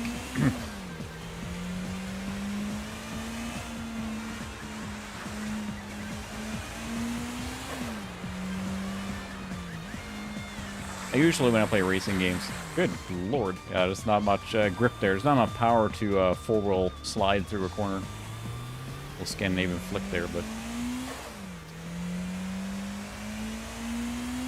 there's not enough power to slide through enough.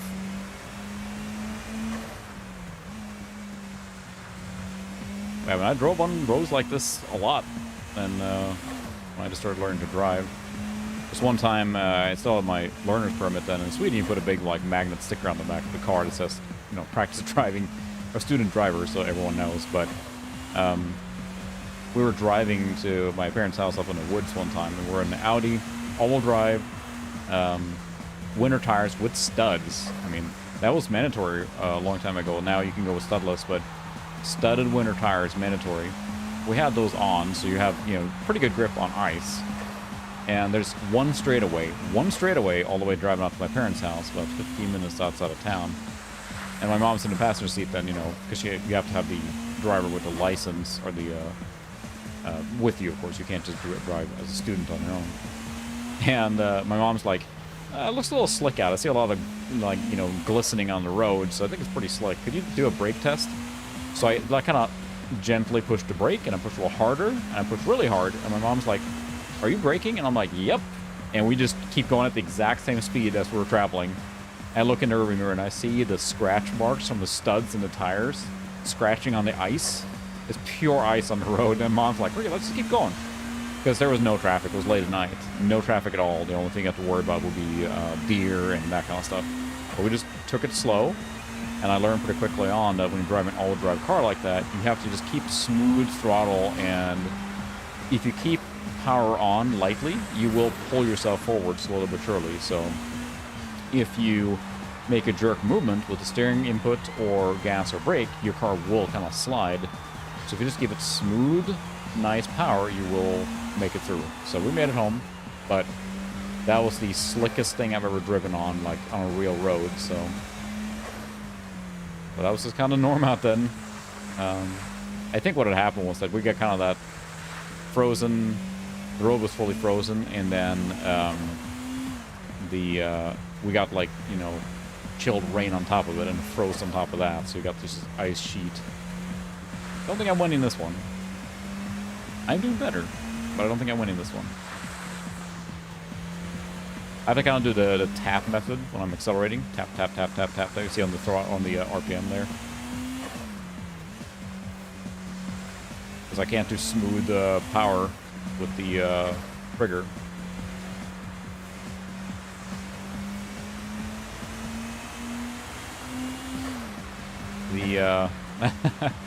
In Sweden, to get a license, you have to do a skid pad test. You basically, before you can take your driver's license, you have to complete a skid course, and you go out, and it's the middle of summer, you go out to a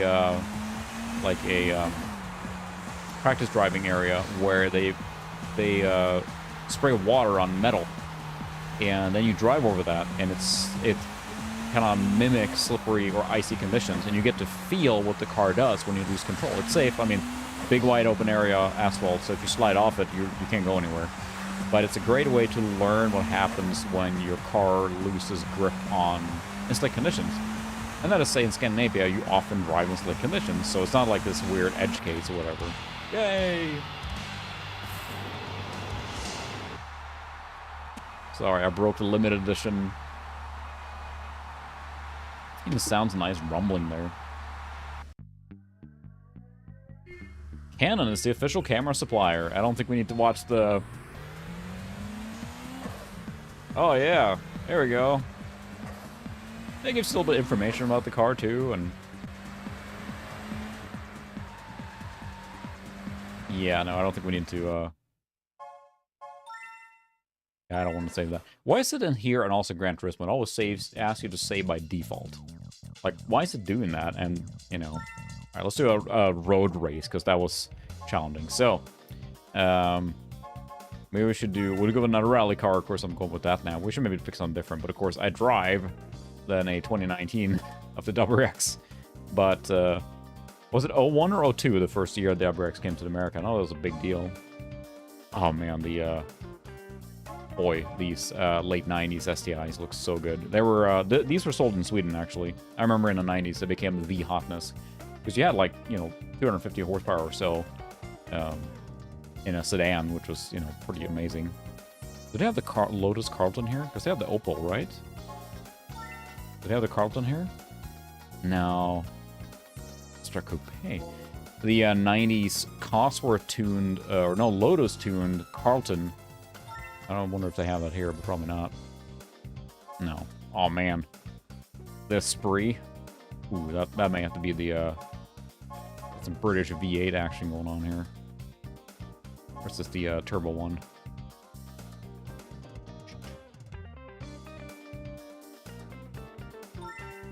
Yeah, we'll do the Esprit.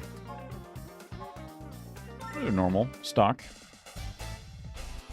Let's not do the ice track. Green Castle Pass. Let's do that one. I do have a soft spot for the Spree just because it's so, like, ridiculously, like, you know, 80s/90s, whatever. I know the Spree was around for a long time, but the later ones, the Spree turbos and stuff, were just pretty amazing. I feel this game has a great presentation. I will say the car feel is not ideal, I do prefer Forza and how... There we go. Oh, yeah. There's a turn there. I got this. Again, it would be very nice if I could use... It also has got some weird artifact. I'm not sure if you see that, if that's just speed lines. Whatever. Of course, I don't know the track at all here, but it feels like there's like this wobbling, like almost texture warping effect going on. Let me turn it down a little more there. It's pretty loud there with the engine. Turn down on mine. There we go. Now I can hear it a little better. Oh, I was hitting the trigger to brake. That's kind of natural.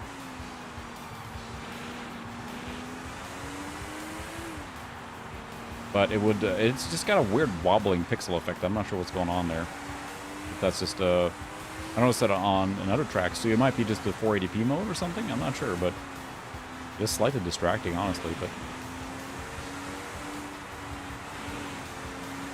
yeah, cut it. Would help if I knew the track.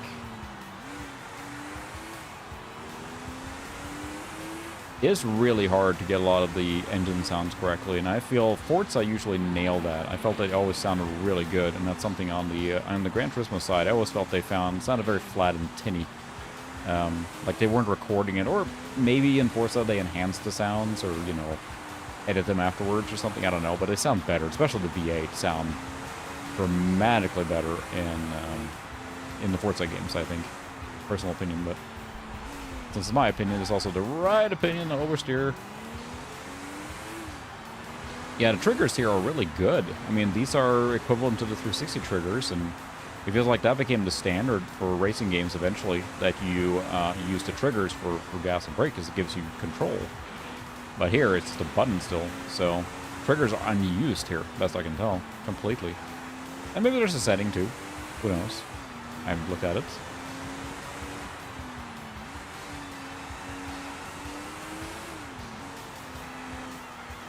I'm sorry, for the people that are really good at racing games, they're probably like, he's not holding a racing line, and that is correct. I am terrible at racing games. I enjoy them because of the car culture aspect. But I usually play on easier difficulty or get into races with an overpowered car, and then I can do alright, but I'm certainly not like a good race car driver in video games. I know it's a racing line, I'm just terrible at following it.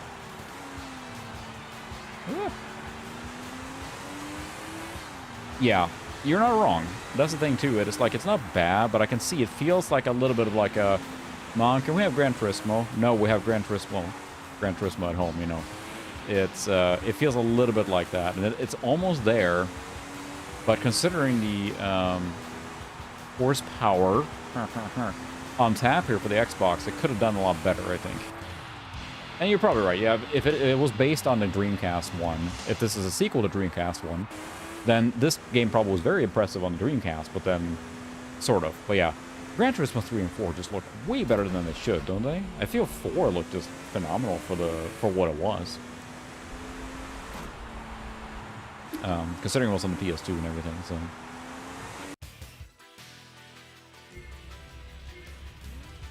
That's great, like, action go music. It's got a very, kind of feel Japanese music to me. It feels like it's kind of like this pop rock going on. I guess it has a leg up. I know in GT4 it supports high resolutions and a whole bunch of, like, even like freaking 1080i, I think, or was it 720i or something higher. But the leg up that Xbox has, at least, I think, is a lot of the video output, because I think the PS2 is mostly designed as a 480i console. My dude. Yeah, that's legal. And now it's banned, never mind. Yes, I don't want to save the replay. We'll do one more race here. 1080i, okay, so it goes that high. Alright, any brand requests, or should we do like a big muscle car or something? Is it... There's only one car, and it's funny too, you look at the Mustang from this era, like a V8 with 260 horsepower, and now the V8 is what, like, this, you know, the base 5-liter one is 420 or something, right? The horsepower in the V8's exploded, it feels like, in the 2010s.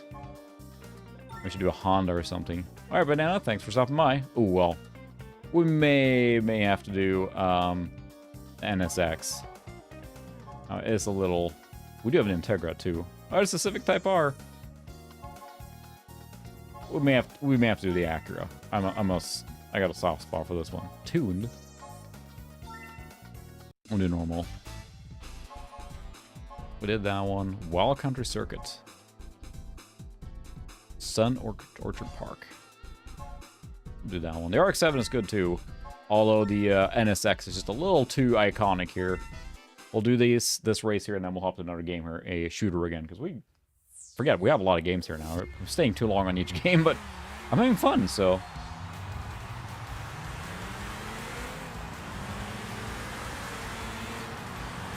I will say, it feels weird. Maybe it is just, again, the 40p or whatever's going on there, but it feels like the...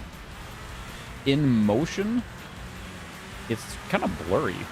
Is this me getting that impression? I'm not sure how it looks on the capture, but even on in this 480p mode on this PVM, it just feels a little smeared.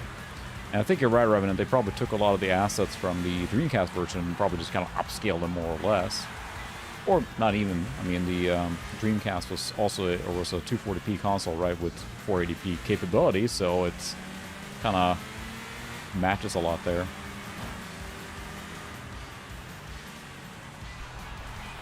I think all the ideas behind an RX-7 is amazing, but I don't... Not that I've ever owned one or had experienced one, but I feel like it would be a commitment to own one. The maintenance required for a Wankel engine. Still neat as hell if they even had that as a full production car. Okay, they were 480p, but then output 240p, right? Because you need the you were going to need a VGA cable and a PCCRT to get a 480p, or a 480p capable TV, of course. But so it was probably 480p and downscale then to 240. We'll do a Dreamcast stream at some point too. And that's the thing, I want to work through my consoles and get them all updated. To use, like, you know, the best capable video that I can. Some mods, some not. And then get whatever backup storage solution for each one. And I'm going to work my way through. That might mean EverDrives. That might mean, you know, hard drives. It might mean HD retrovision cables. It might mean retro... Whatever it is. I want to go through each console and get them kind of prepped that way so I can use them fully. Of course, my main TV is CRT. It is not 480p capable, so... But at least when I stream, it is an option to do this. And capturing at 480p is, of course, vastly preferred to 480i, so... Alright. Alright, nice. Well, there you go. Now you're all set to enjoy the Xbox. I will say, you're probably better off, especially when you're coming in blank, to reload it using that Hexen disk. You can clone an existing hard drive, but it sounds like that's a pain in the behind because you gotta like swap the new kind of stuff. So if you're coming in blank, just pop it in there and run it. So, yeah, and it's inevitable right now. The Mister is great for that too, because you can experience the stuff. But I like for all the consoles to be functional, nor just be able to sit down and do it. And also, I want to make sure I have the capability to plug in a real cartridge. So. Yeah, this X sounds amazing. There's a series of racing videos that Getaway in Stockholm. If you guys haven't seen them, Paul, you might enjoy those. Getaway in Stockholm, if you haven't seen them, is basically legal street racing in Stockholm. They are driving as fast as they humanly possibly can on a Sunday morning right through Stockholm downtown, and there's like 5 or 6 of them.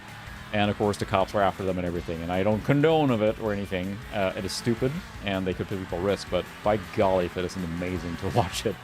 The first one is a tuned RS Escort Cosworth, like 450 horsepower, and a Supra. And they both are racing through, and you have the video on both of them, and they show, like, them going flat out inside of Stockholm and going fast. I think Getaway in Stockholm 3 is an Acura NSX. And it sounds amazing, and I wish it wasn't like, you know, illegal driving. They're driving in the middle of the night, basically, or super early morning. There's almost no people out, and the cops do try and get them, but they don't have a chance. So it led to, you know, imitators and people getting hurt. But those particular videos, the Getaway in Stockholm series, are pretty darn cool. So Oh, there goes my bandwidth again. No. Curse you, internet. Come on, can it come back up here? Come on.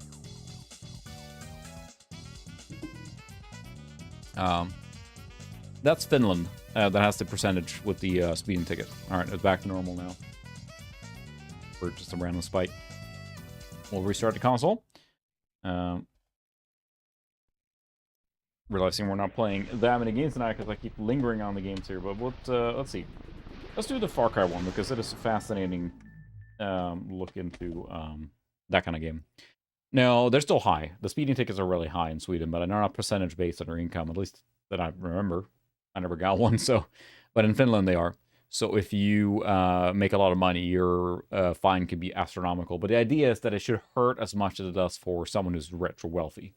If you're worth billions and you get a speeding ticket for like $100, that doesn't matter. You know, that's like vending machine change at that point, right? If even that.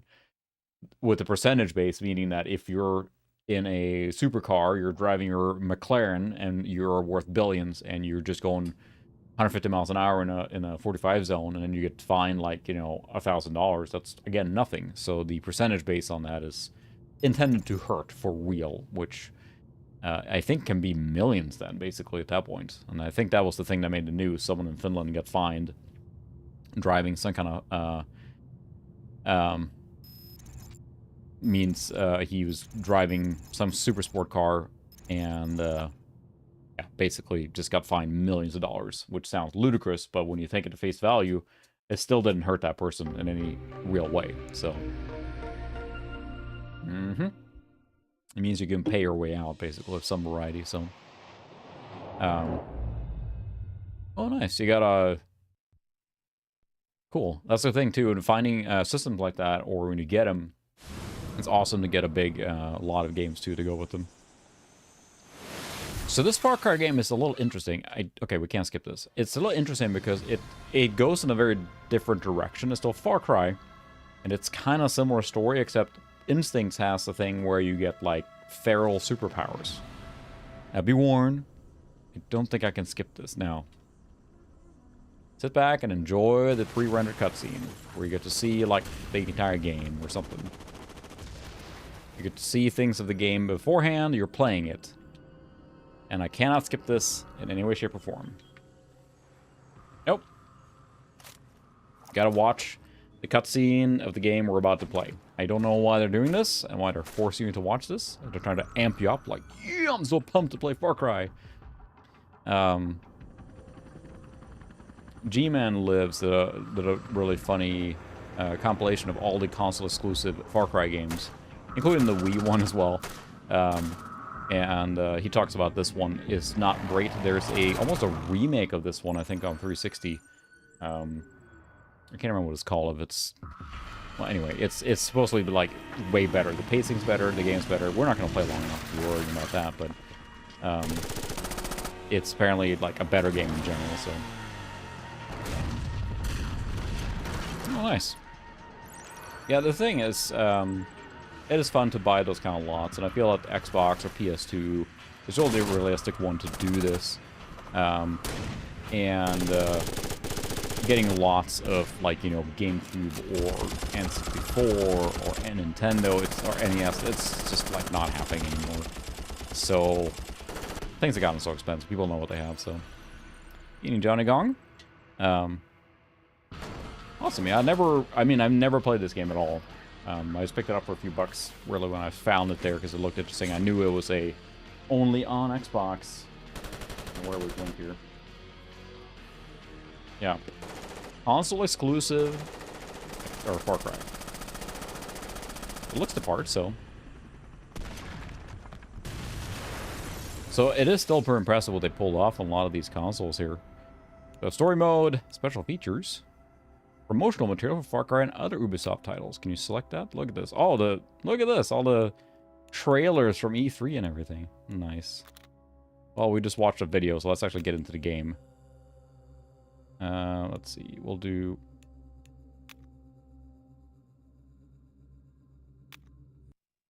Far Cry Instincts.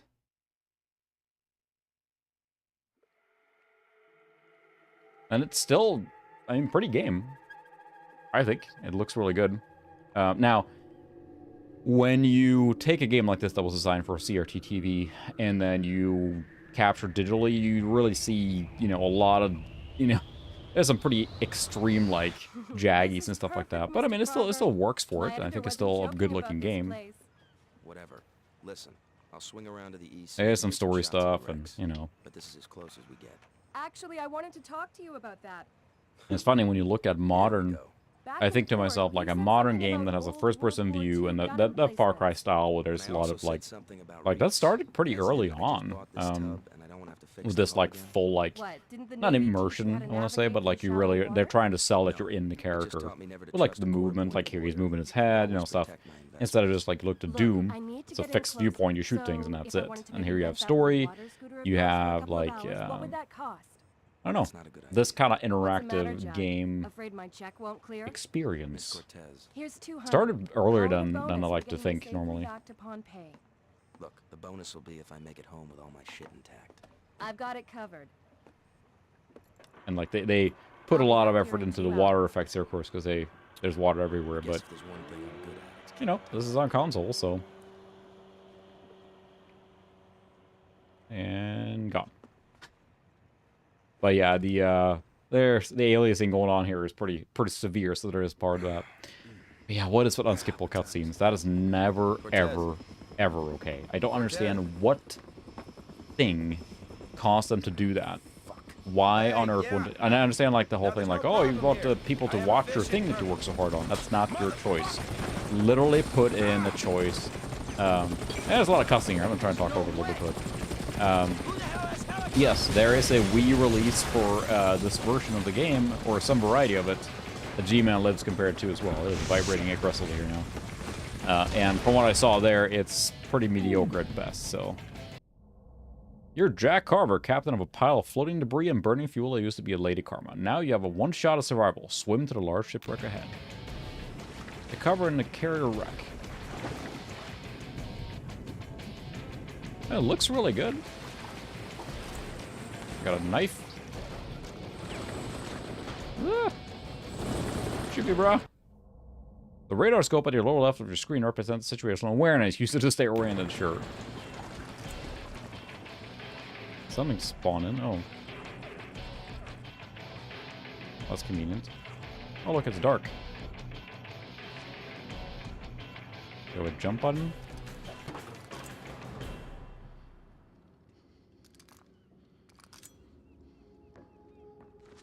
There's a jump. Don't take any chances. We've got him out. Too bad I can't see anything.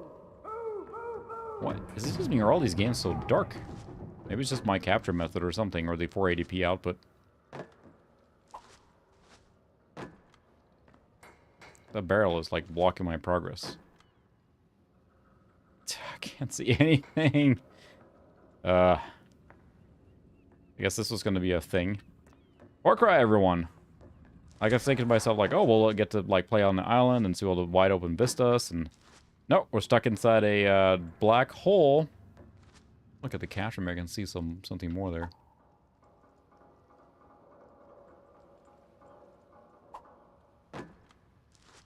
Union Solar? Oh, the stairs to the left. Thanks.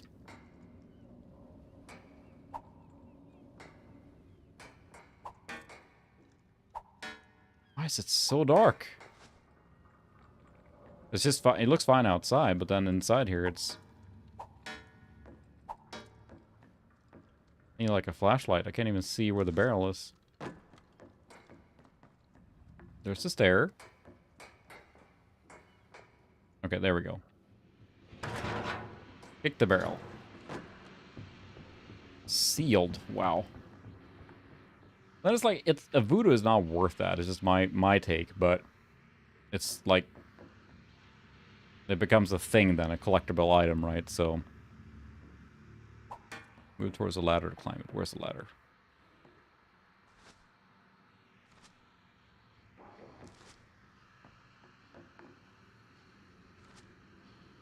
Boy, I wish it wasn't so dark.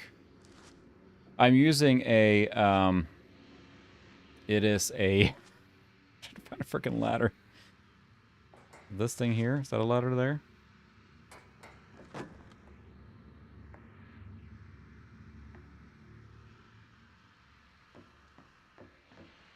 I'm sorry about this. I don't know why it is so ungodly dark here.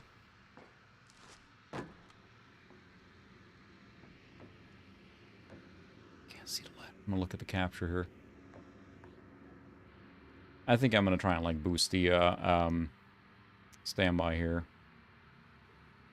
And now it's very dark on the PVM as well, but I think I'm gonna go on and like increase the brightness a little bit inside the thing here. Bigger video. Brightness. Here we go. So I can actually have a oh, never mind. I canceled it. Where'd it go? There it is. There we go. Okay. Now I can actually see on the capture at least. I can look there. I can see what the heck is going on. And that is considerably better. Now I can actually see there. I don't know why the PVM is so dark here. Where's the ladder?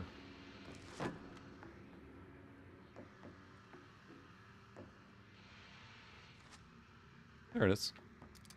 And I can actually see here. Not on the PVM, but I can see in the watch it here. Hello, anyone here? I'm coming for you. Crouch. Might as well come out. Take that. Sorry, yeah.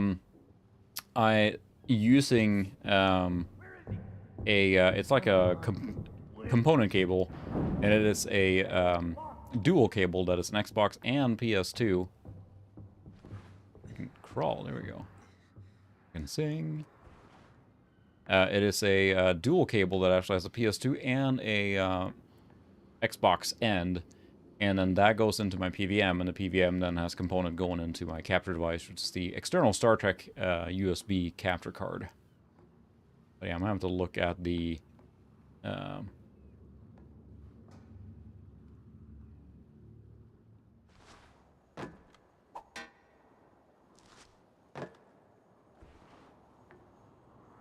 having to look at the capture instead of the PVM, so...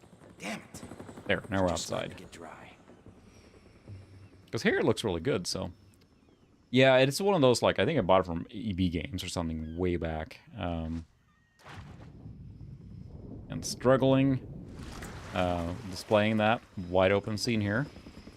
Oh my, the frame rate is just tanking. I mean, it looks really good, but...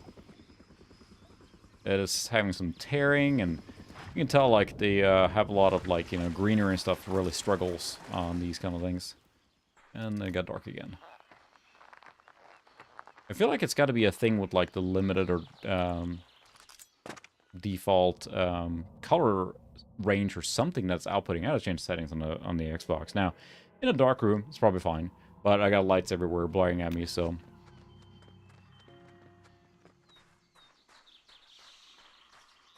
Survive to reach the other side of the island. Sneak behind him. Execute a stealth kill.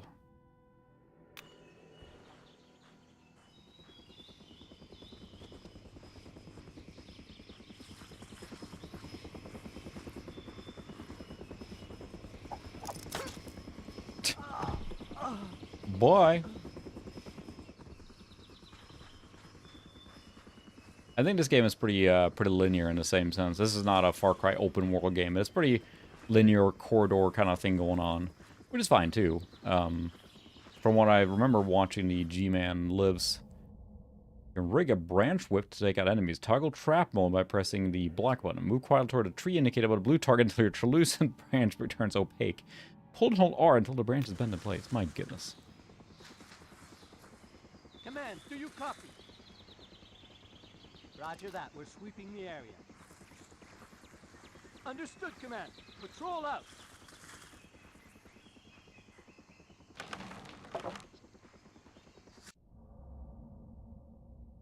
Toss a rock.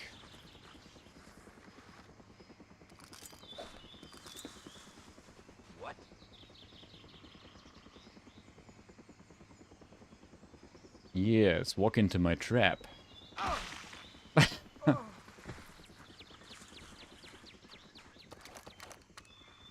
Alright, we got a pistol now. Now we start shooting things. Far Cry game, after all. I mean, it's impressive still that it's on a console, but it's just like... It feels very guided force, doesn't it? Compared to Far Cry games in general seem to be pretty open and everything, so... There's a little bit of a side exploration here. Look at the scenery. That's just water into nothing.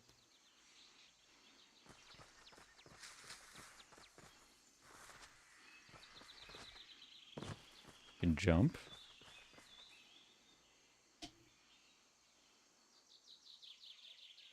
Oh, man.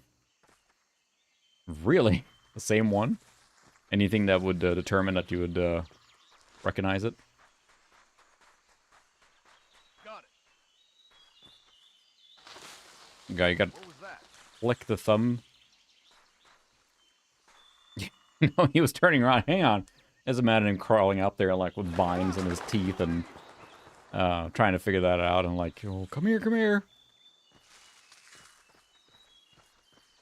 Hey, what was that?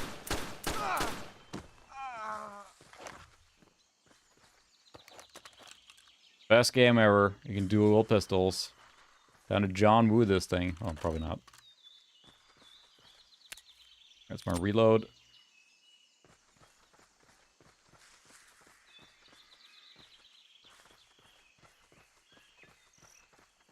But yeah, the darkness is weirder because it is just like pitch black there, really. Even with the brightness boosted. I'm curious to see. That might be the component cables because it is... I mean, a lot of cables don't have, like, if they have... like, I know, for example, the off-brand, I won't say off-brand, but the reproduction component cables for the GameCube that are out now, because the original ones are so expensive, are good, but they drop brightness by quite a bit as a result. Sneak up to the hut, then go prone to use the crawl space under the forest hut. Roll onto your back. Line up a clean shot and inspect the enemy. Wow. They really... Look at the pop in there, too. But so you get the feeling of, like, you know, lush vegetation here, which is impressive for this era here. You don't like pets? I didn't say that. But you don't like cats or dogs? I used to have a bunch of pet snakes. Snakes? Yeah. Much less of a pain in the ass. And they wouldn't pee on the rug. I forgot the button he said for... Yeah, but it impressed women. There we go. Whoa! That's not disorienting at all.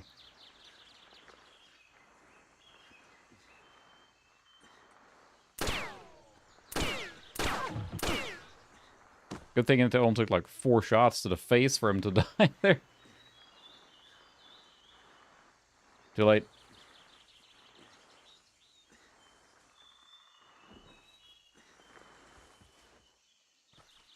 And you could tell, like, oh, we need to do this, and this is really cool, we need to do this, and...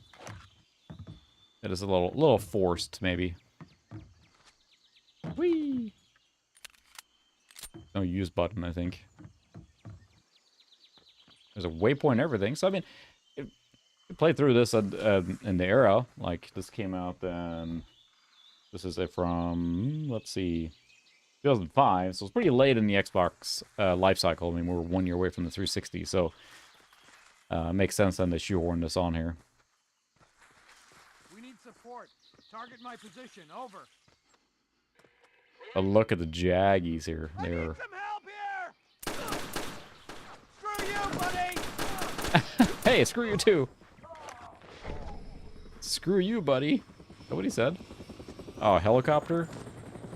Not cool. Boxes. Cutscene, scripted. Hello. This is a hard modded chip, hard modded Xbox, I know you can hear and me. using the Unleash X dashboard. Who the fuck are you? Later, there are gunships inbound on you. Napalm. Do you understand? Oh, shit. You can tell he's serious because he's cussing a lot. Whoa, that was quick. Oh, I haven't had an explosion for a couple seconds here. Explosion time! Explosions! More explosions! I'm gonna jump into water. Oh no, my dinghy! My dinghy exploded. What do I do with my dinghy? Yeah. Very, very, like, pulling you along kind of gameplay here. Mr. Carver, we don't have much time. Call me Doyle. The most important thing is you're not safe on that beach. How do you know my name, Doyle? And why should I trust you? Your passenger, Wow, we swam really far. Trust her? She's a paying customer. She's also a licensed I mean, I think the chopper game looks good. It's got pilot. gorgeous, like, colors. Helipad not far from you. This is nuts. I'm not gonna go wander around some jungle crawling with militia rejects. Forget it. No. First, you're gonna head inland to a small village. The mercenaries will have a command tent there. It won't be hard to find. Grab a map and any other toys. Just walking around, helicopter's like, whatever. Locate the command tent. Tent that's in charge. And it's, you know, leading you along the beach here now, so it is again... Look at that, you got like flames and smoke coming out, and... This plays well enough, so... Although I don't feel the need to make that trap again, that was pretty ridiculous.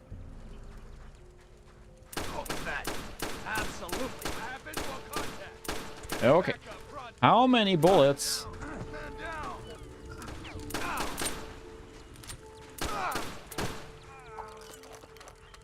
Goodness. Awesome. Yeah, those JVCs are great. All those JVCs are like, they're, in my experience so far, from what I've seen too, is just that they're just really good, like, take that box. A really good, just plug and play unit, so.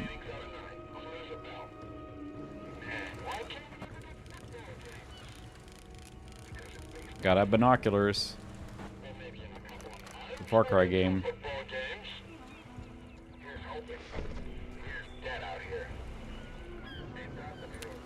No one hears the gunshots or anything?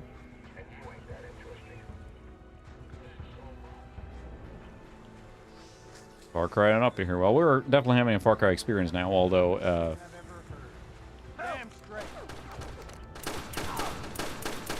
I threw a rock. I thought that was a grenade, but...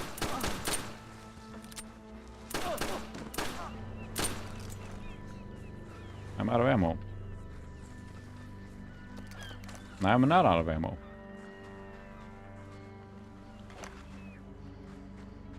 Well, they take a lot of bullets. I mean, I suppose they're wearing bulletproof vests, right? But, my word.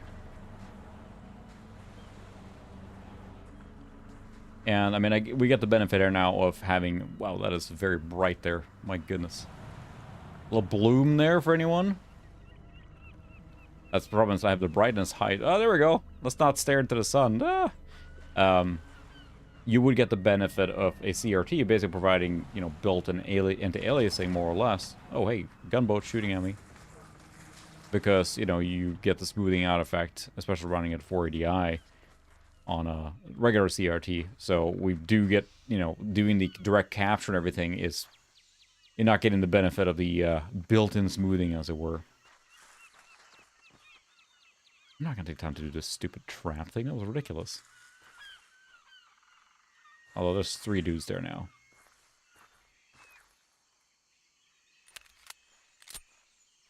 Already forgot the button for the... Get me back up front. Show 'em we do business. What? Ah! There. Handling the encounter pretty well, considering.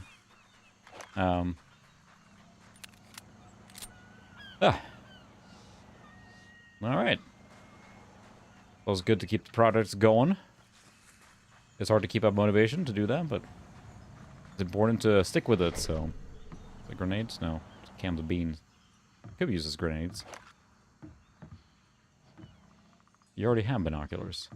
I mean, it's like not a bad experience here, and I think later on here,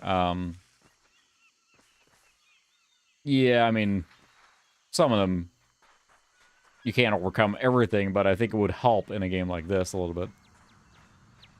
Like, clearly the asset resolution and everything is pretty low here, too, so... I mean, as good as you could with this era here. And this was the tail end of the Xbox then too, because the 360 came out in 2006. And then games got really, of course, the explosive barrels around, because, duh. Very much like a linear hallway shooter kind of thing going on here. Was it? I thought it was 2006. I could be wrong, I guess. Maybe that's when it came out in Europe, I think, but... Anyway, this would then, at least, at the very least, considered to be a very late game in the Xbox lineup. If it was 2005, but that's what the copyright on the box says, so...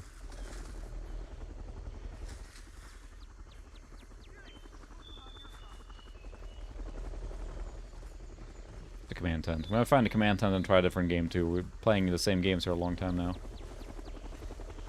I'm just so engrossed by this. And the thing with this game is that you unlock primal powers later on, to my knowledge. That,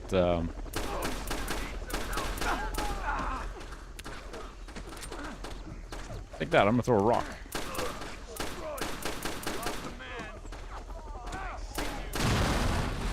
Yeah, take that, Hut. I do love the 360. It was a great system. That's kind of the reason I want the Xbox One X, to be able to do all those games upscaled. Both on original Xbox and then 360. It feels like, I saw someone say, like, the Xbox One X is the best 360 you can have, because it can do all the upscaling and play all those games, so... no, I haven't tried any of the high-resolution modes. I think the games that support that are pretty limited. There's probably patches. But I haven't tried any of those myself. I've just been playing on my regular CRT TV, or in this case here on the PVM for 480p goodness. This stupid helicopter's gonna come around. Serious X, did I say? I can't keep track of which one. The current X. The XXXXX. Helicopter. Yeah, it's got a very nice saturated color palette here, so definitely see some tearing too. And dancing barrels, which was the style at the time. Dancing barrels.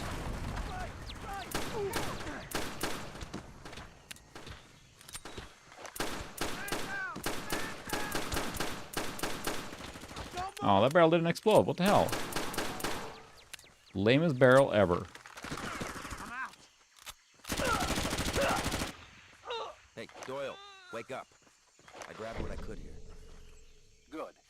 Now we can talk compass A machine gun now. They fly the patrols out of a camp about a half-click due west of you. You can take the short path straight there, but it's a lot more dangerous. It looks like there might be a few ways through. Doyle, who's the wingnut with the custom gunship, huh? Crow. He's the local commander. Oh, basically. Don't forget a 420 in there, too. But yeah, I would... that's really the main reason I would want one. Like, we have PS5 we use for, you know, current console games, and it's great. I mean, the kids have loved it. I've loved playing games on there. But I selfishly want the Series X, basically just for the upscaling these old games. And a fun way to experience, because I played 360 a lot. That was our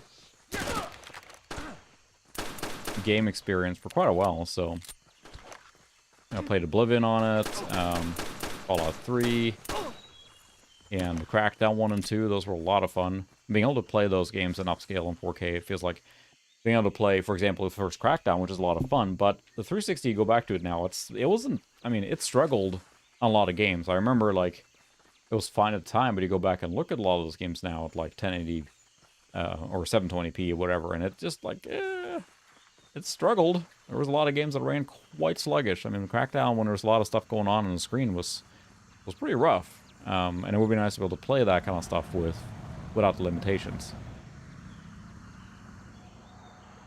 This is a pretty game. I could see playing this. Oh, got a boat. Curtis told me they've already been issued to his unit. No point in whining about I think it. I saw some. Give me some help here. Hold on. Knife to the face. Whoop, whoop, whoop. You are mine now. I know I'm supposed to hit, like, headshots, but you think that, like, shooting them in the face, like, 4 or 5 times would take care of the problem. Such immersion. Is it not house? Alright, I think we've tried enough of Far Cry now, which is honestly pretty cool. I think in this case here, there's checkpoints. You can't save or do anything. So you're pretty much just at the mercy of the checkpoints. And from what I understand, checkpoints are pretty far away. Yeah, and that's the thing too. I have then 360, but it's hooked up to the flat panel. And I would like to do is take my older 360, the white model, and hook it up to the CRT and play it that way. One thing I say with 360 is that I hooked it up to my PC CRT and used the VGA output adapter for that and ran at 1280 by 1024, and it looks just fantastic. I know a lot of game or console that support those high resolutions on a PC CRT look great. I know Dreamcast, for example. But the 360 looked amazing. Like, it looked really good. I was playing Halo 3 on a little bit, and it was really, really sharp. So, alright, well, that's enough of that Far Cry there. Let's see. We have a few more games we can try.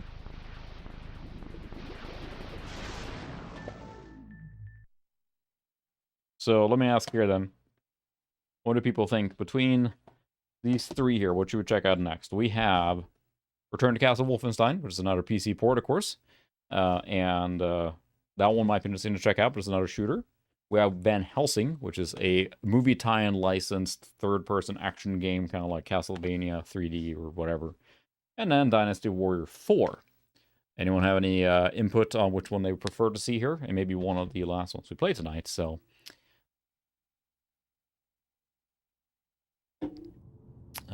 let's see what people want to do. Wolfenstein time? It does feel like Wolfenstein time, huh? There's one for Wolf. And that's any other opinion, so... I don't think I played any of Dynasty Warriors ever.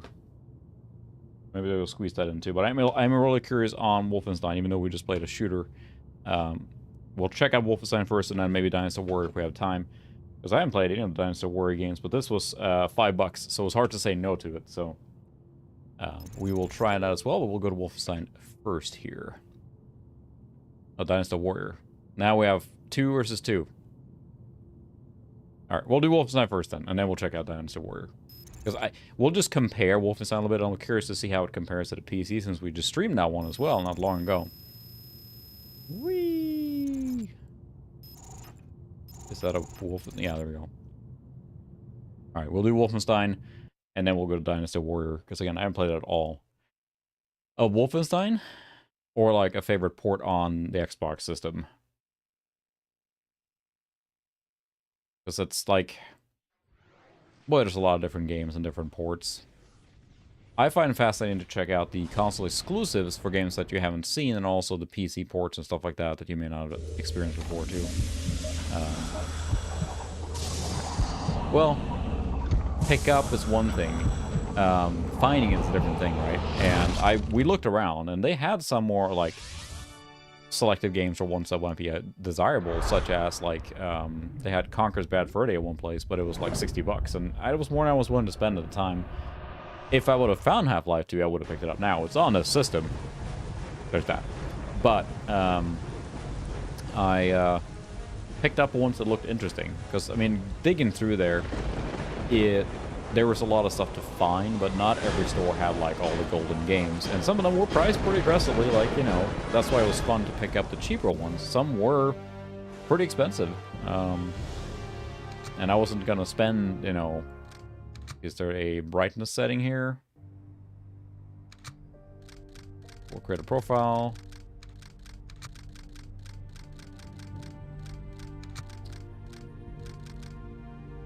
Burnout 3 I do have.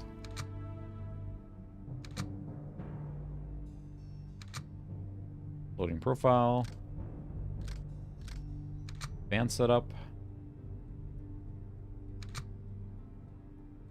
Nothing to do with screen or anything. It's got to be the component cable making it dark. Because when I play it myself here in the basement, I have all the lights off and, you know, whatever, so it's fine. But it's got to be the component cable that causing a drop in brightness, I think. So, so yeah, I have Burnout 3 on the Xbox. I do have Burnout Revenge on the 360, and that was a lot of fun as well. This PVM is a L5 model we talked about earlier, but it supports the whole smattering of resolutions. So it will do 240p, you know, 480i, 480p, 720p, and it will do all the way up to 1080i. So this one is basically a multi-format and will do everything. 15 kilohertz, it will do 30 as well, I believe. But it just supports a little bit of everything, basically. Oh, maybe not 30 kilohertz, I'm not sure. But it does, like, basically takes almost everything you try on it, so. Campaign. New game. They have the same difficulty levels there. Can I play Daddy? We'll do that one. Of course, we have played this on PC not long ago, so we're not going to spend too much time on this, but I'm a little curious to see how well this translates. Of course, we're in a castle and it's dark, so there's that. Alright, we're not going to do this here. Yeah, and that's what I wonder too, and that's something I mentioned earlier too, that I know with the... You wanted to see me, Major? Captain Blazkowicz. Yeah. Put me in the prison. Tutorial hints. It's a tutorial. Ooh, this runs smooth, doesn't it? And it's quite dark. Yeah, it could be. The problem is that the... Let me look at the PVM here. Let's see. Color temp.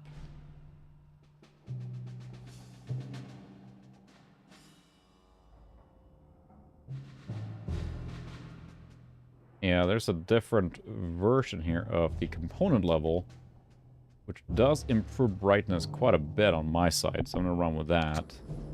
I can actually see quite a bit better now, and with the brightness turned up there, I think so. Yeah, this looks good. Stab the barrel.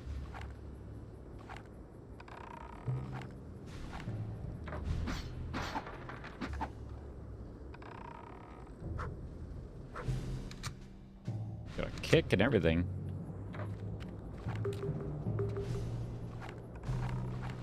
What was the jump here? Sorry, I'm forgetting buttons here now. There's a lot of buttons to keep track of. That's a kick. I don't need no hints. Stabby stab stab.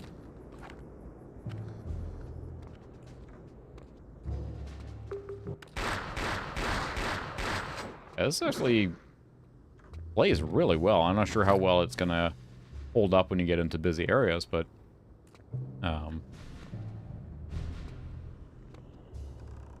yeah, this component setting I changed on my PVM. It washed out the colors a little bit, but it improved the brightness quite a bit, so. Oh, please. Hey, shut up down there. Yeah, plays really well, actually.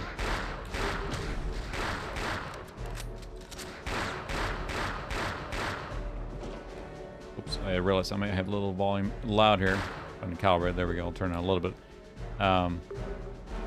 Yes, it definitely is, and that's just getting used to it. But let's see, what was the jump button? I think there was a jump button. That's a kick. Mighty foot engaged. Let's reload. This is switch weapons. Let's shoot. That's the left trigger is jump, as was the style at the time. It's like the freaking Wild West still here now. But yeah, this is smooth, real smooth. Isn't this id Tech 4? Or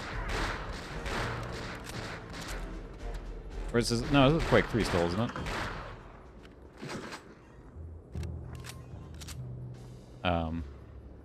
Yeah, this looks great, yeah. But yeah, there's a lot of really... There we go. Kick the door open. There's a lot of really good games on the 360 surprise, or 360 on the Xbox. Surprisingly so. It's not that it gets overlooked a little bit. I think it's got like almost like not a stigma around it, but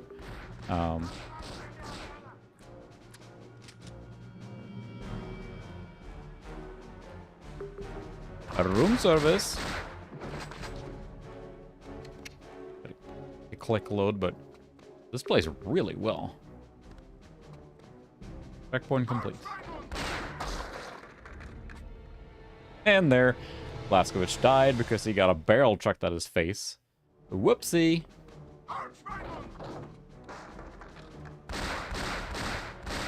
That was an insta-kill barrel hit. Critical barrel. Finish him. Yeah, this looks really good. Plays even smoother than Jedi Outcast, I would say. Maybe less environment detail too, I suppose. Now it's slowing down a little bit with the wider open area there. That's to be expected. So many, like... I can destroy all the radio equipment. I'm not doing well with that, I think.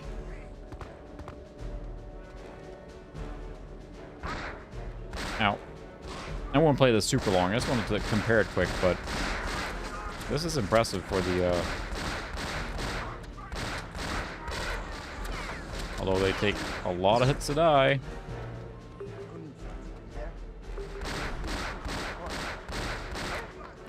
Definitely slowing down when you get into some of the open areas, so...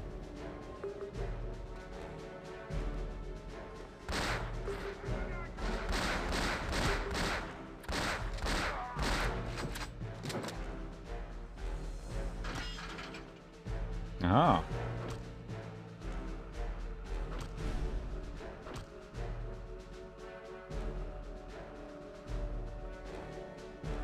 There you go. You gotta press the thumbstick to open it, so... Yeah.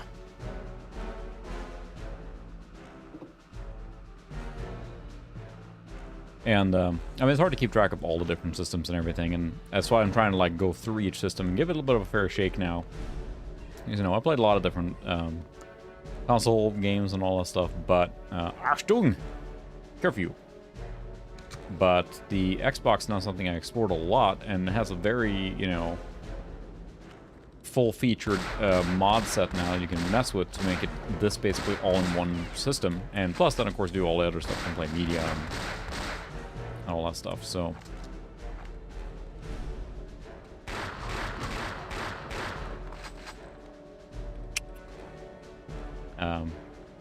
You mean this dongle? I think everyone picks it up at some point. I have a remote and everything, and that's the original one. I think, if I remember right, what happened was, when we were moving to America, the company I worked at or whatever, they were like, you know, oh, we'll give you a parting gift, you know, what would you like? And I, you know, said I was playing at the time. I literally just got this Xbox, and they bought me a you know, pretty run-of-the-mill, like, wireless controller. It was pretty crappy, but then I think they also bought me this remote stuff, because that's what happened when someone left the company on good terms like that. They gave you a little parting gift, which is a nice gesture, of course, so. But I need some health packs here. Blazkowicz's not gonna make it much further. But have you heard from Otto? He has not checked in. I'm not sure. Oops. My radio was acting up a few minutes ago.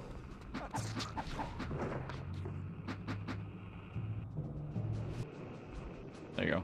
Come in, BJ. Are you there? I'm here. The next courtyard has a lot of activity, so be careful. And be mindful of the locals, too. Yeah, they don't seem too happy to see So us. they're just talking on an open Roger that. channel here now?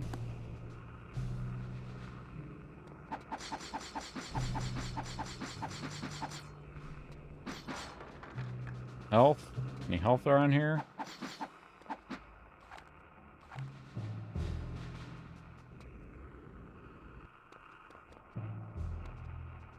I don't think Blazko's gonna make it much longer here now.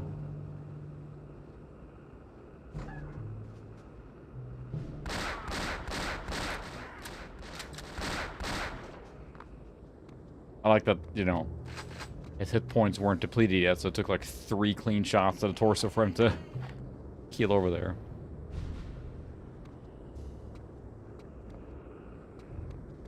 The controls are like, they're weird. They're standard thumbstick, but then they have some weird oddities, like the left trigger is jump, and like activate is trigger click, and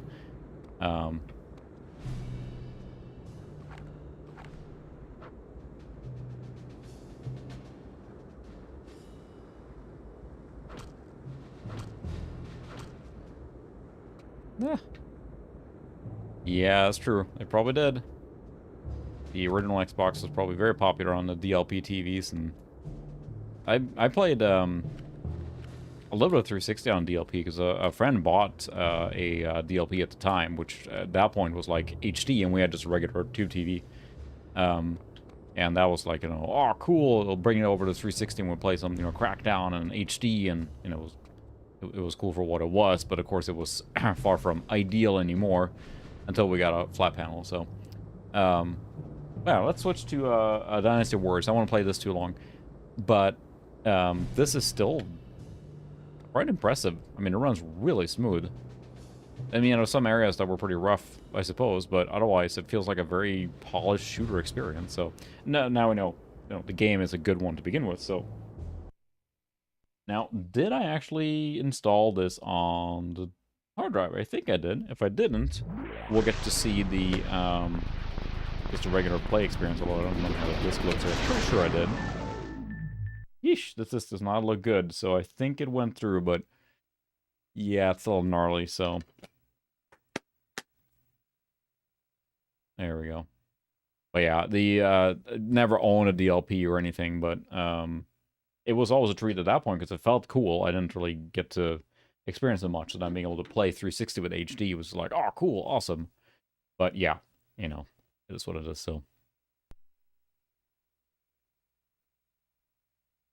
Yeah, now the colors are a little washed out, but it definitely got it brighter. But I feel like in a dark room, if all the lights were off, I'd be able to see much easier, but there's only so much you can do. I don't think there's any way to change those settings in here, because there are actually in here, there's system settings that you can go through.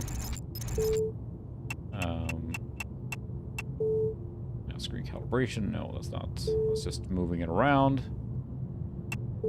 Sound and audio. Yeah. Nothing can change there, so let's go back to the games. Oh, PC games. And then we'll go to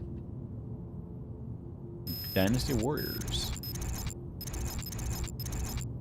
Yes, I did install it with this in mind, so I was kind of crossing my fingers as it ripped that disc, like, is this going to be able to read it, because it is sort of gnarly looking, and that's loud.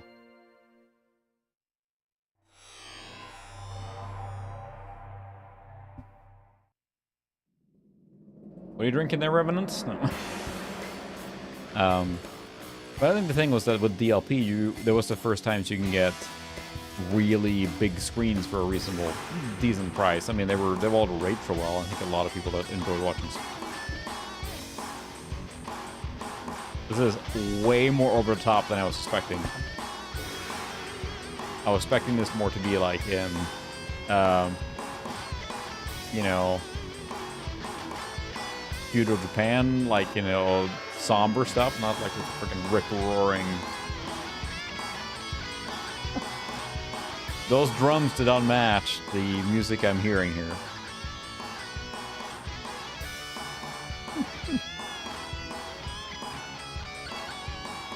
Wow. I have not really played any of the Dynasty Warrior games at all, so this is coming in fresh experience for me. That's pretty rockin'.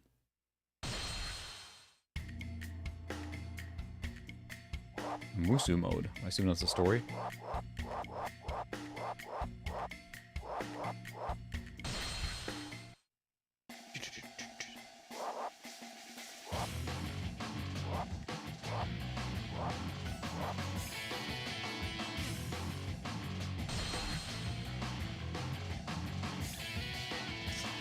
2-player as well.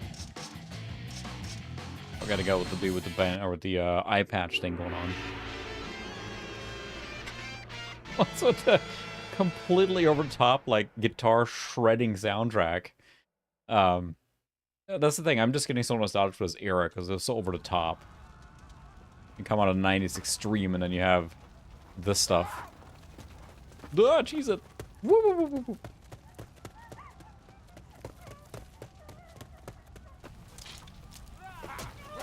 He's fine.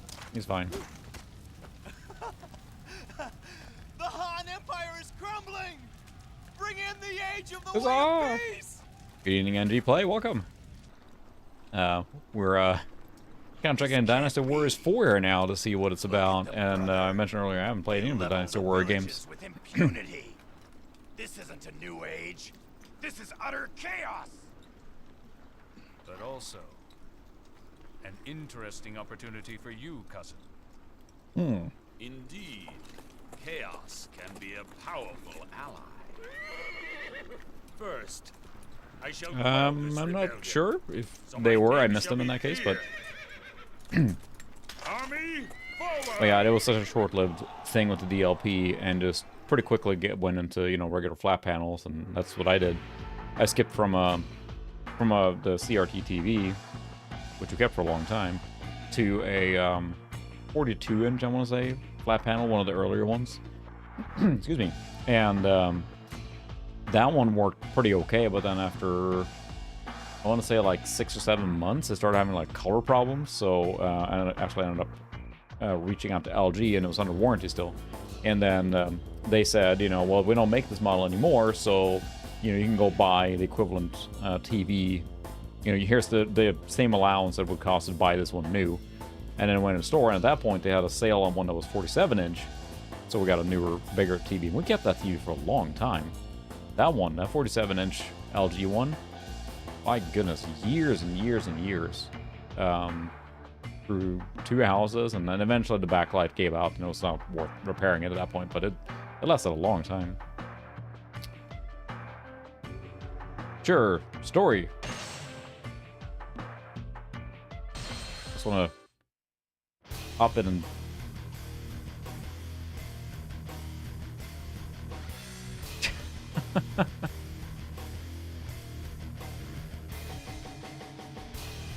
absolutely. The what's going on in Ukraine is a tragedy and an atrocity. I can only hope that at some point in the future it can be rebuilt.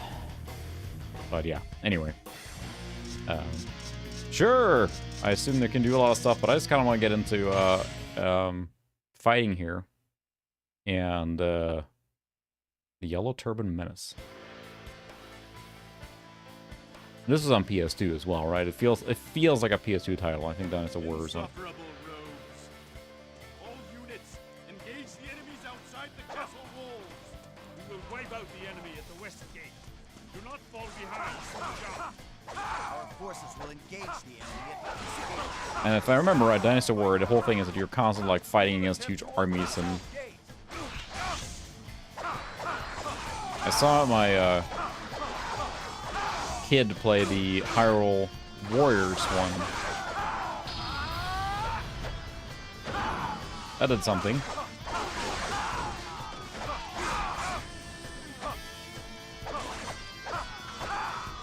Very stiff control scheme here. Of course.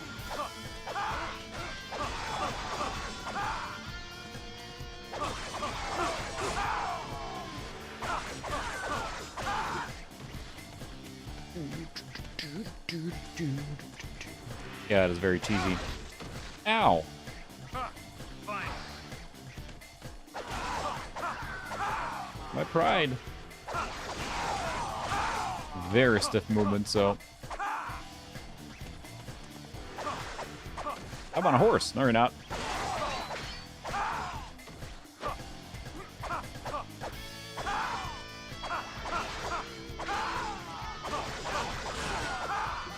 My goodness.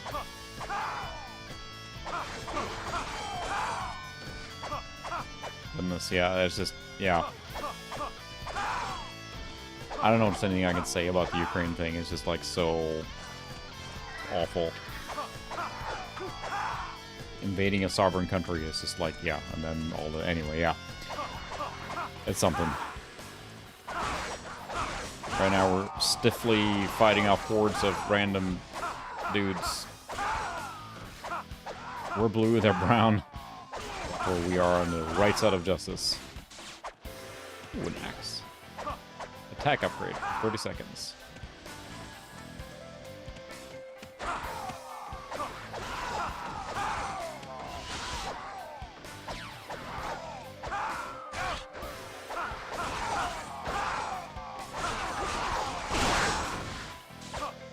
Just shoot a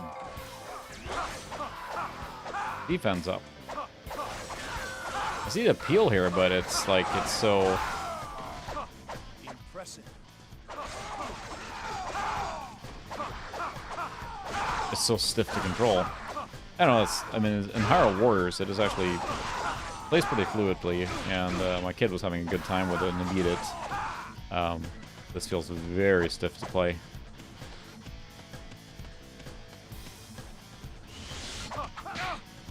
Oh no! It stunned me.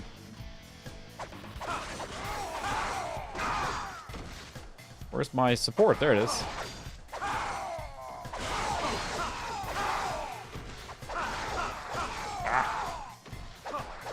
I mean, I'm sure there's more to the strategy and equipment and all that stuff, and I just placed right into combat, so... That was my ultimate finisher there.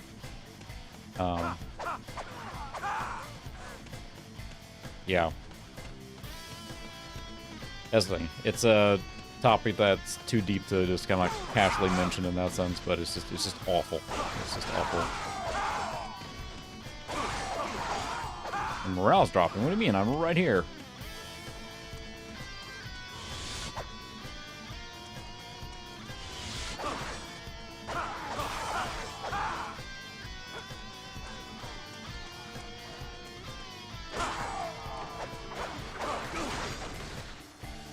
Helping these guys out here. Up.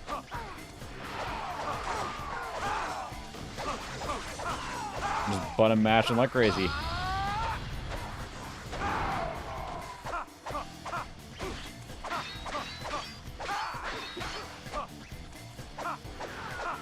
That's a cool way, because it's you have this, like, you know, fighting a big battle and stuff, and I know that the Dinosaur Wars, there's so many ooh. Baked goods. There's so many different ones. Yeah, Quantum Redshift was good. It's very Wipeout mixed with F-Zero GX kind of thing going on, a little slower. Definitely one I could see myself playing more.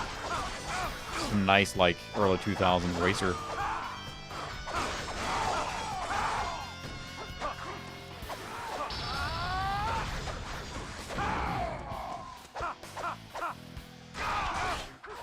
Can you guys help me here?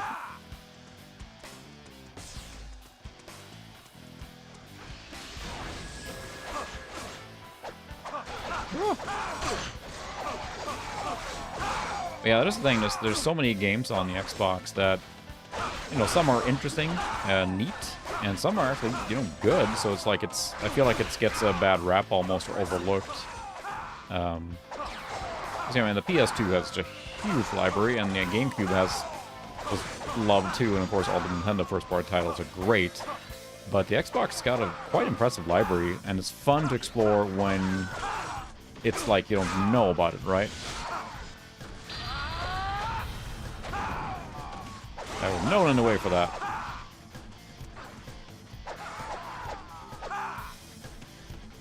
Go help someone else here.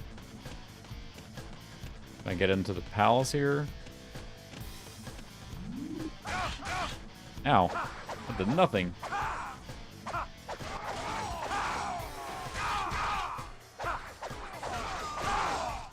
Just keep coming and coming.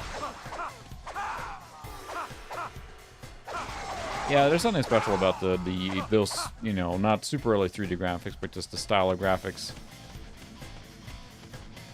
there where I can get into this place? Is there a door somewhere?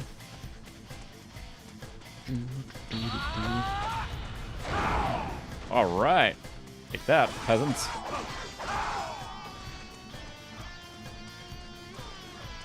You are dead.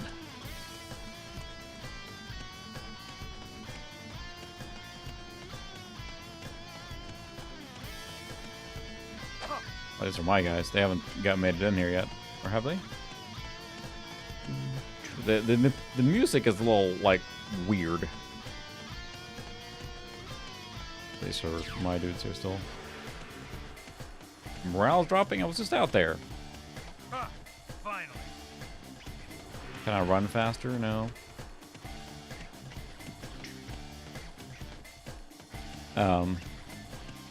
Yeah, I mean, that's the thing. Microsoft was, of course, you know, there was a lot of animosity towards Microsoft because of the monopoly and their dominant position and pretty ruthless, you know, aggressive takeover of everything.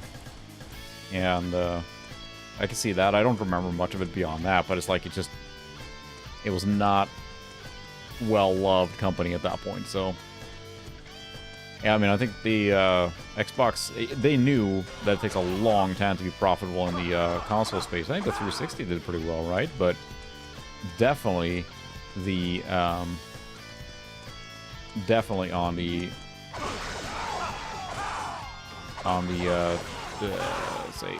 original Xbox, definitely don't think made them any money, but they also had really deep pockets they could pull from, so...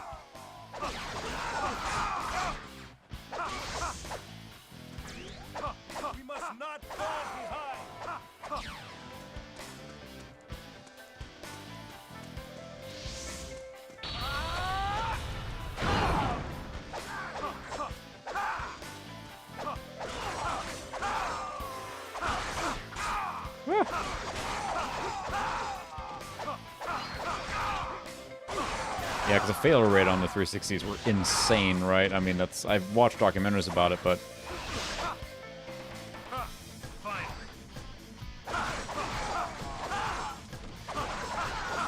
that they were, like, way more than you would expect.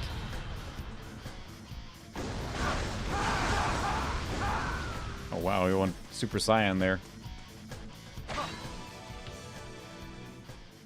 Hello! I scream at the top of my lungs, what's going on?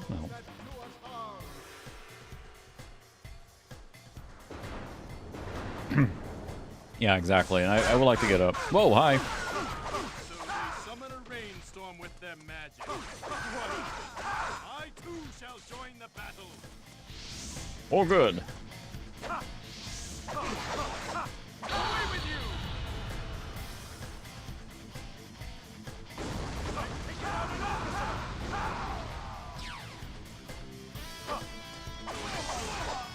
Ooh, random battlefield food. Mm. Now head straight for the enemy commander. Report. Enemy soldiers appeared from the mist.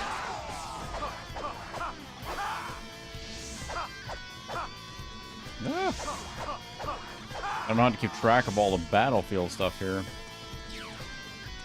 Yeah, they admitted it later on. It was Microsoft that produced that documentary themselves, right? They, like, made a documentary about the Red Ring at the launch. They admitted it straight up. But... yeah, and it was to do the, they said it was like the weld points on the, not the weld points, but the soldering points on the graphic chip, right? It kept, like, expanding and reducing, and then with the heat cycles, and that was enough to basically permanently damage it. Where are the bad guys here? There we go.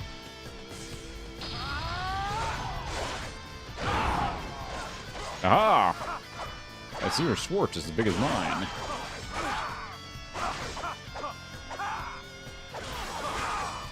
Ah!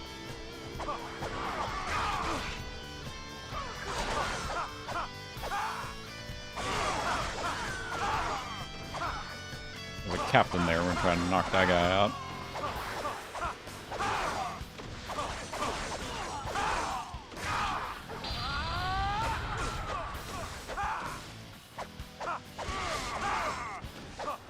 Take him out, boys. Taken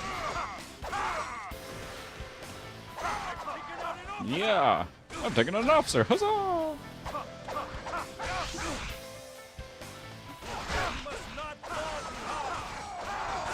I feel fortunate that, yeah, we had red rings on the 360 for sure. Lost at least one to that. If not two, if I remember right. I have not had the yellow def on the PS3, and we have an original fat PS3 that's still running, so I assume I should probably do some preventive maintenance on that soon. Take it apart and clean it up or repaste it. But the 360, I've gone through a couple of those for sure.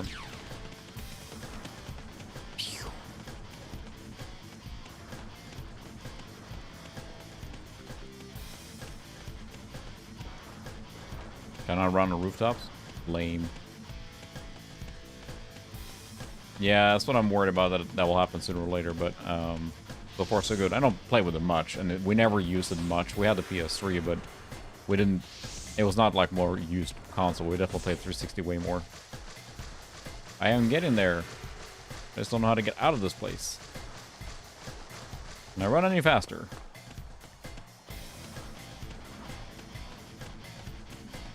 This rocking soundtrack, though.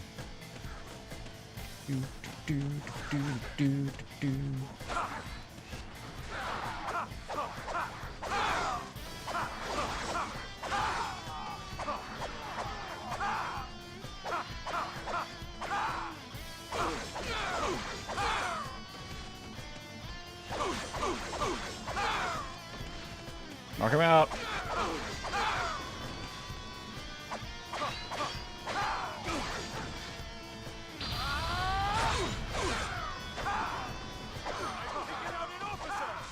Aha! I'm very proud of myself. Yep. At the same time, like, I'm sitting here like, oh, okay, whatever, but then, like, I can't stop playing it either. I kind of want to see the hectic stuff.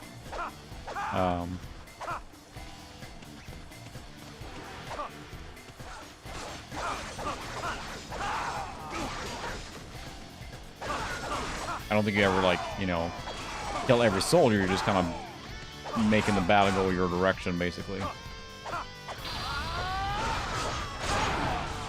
All right.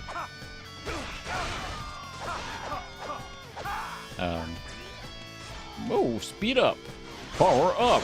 Oh, yeah, here we go. Ow.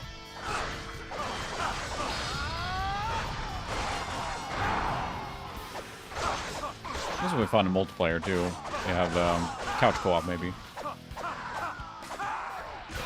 Yeah, I don't remember which edition of the FAT, but we do have the launch title. Well, we have the FAT PS3, that's all I don't know. I'm not sure which, how early or late it is. We do not own any other PS3s. It's the only one we have, so. And it's holding up great so far. But again, we don't have many PS3 games. We never played it a lot, so. We were very much into the 360 at the time, so.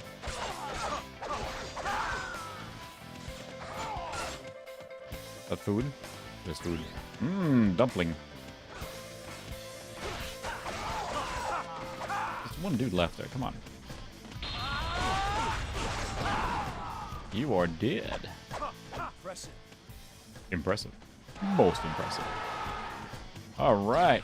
I see the appeal. I mean, it is. It's fun to. I'm sure there's a lot more strategy to it, more than button matching too, but ain't nobody come for that. Yeah, that's true. I mean, I did have PlayStation Plus, and I just have it again now, so I have a big library of games from that perspective. I think most of the games I played were from the PS Plus catalog, honestly.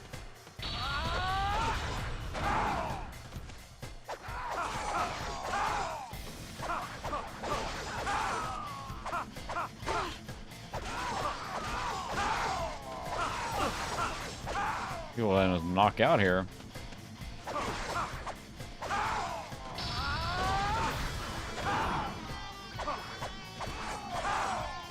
Goodness.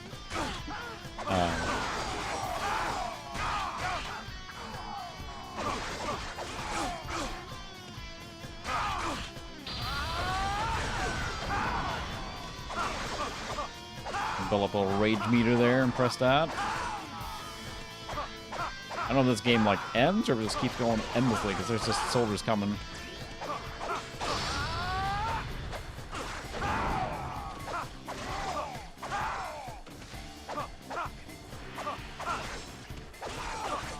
Good thing they're all wearing color coded. Well, I guess I kept armor and stuff in matches, but yeah, that's what. I mean, when we got it originally, we're looking at like, oh, we kind of want to get a Blu-ray player, but it's like, well, it makes more sense to buy a PS3 at that point and use it for that purpose. So games were almost like a bonus, and we got the 5 Blu-ray promotional offer. So you sent in, I think, the UPC code on the box. I still have the box over here. Oh, okay, there's actual strategy in it, not just hack and slash.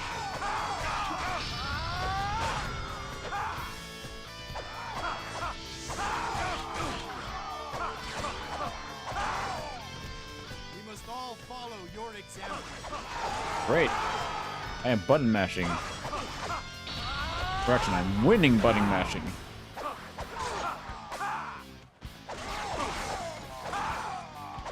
Interesting. That was weird. Oddly specific bug.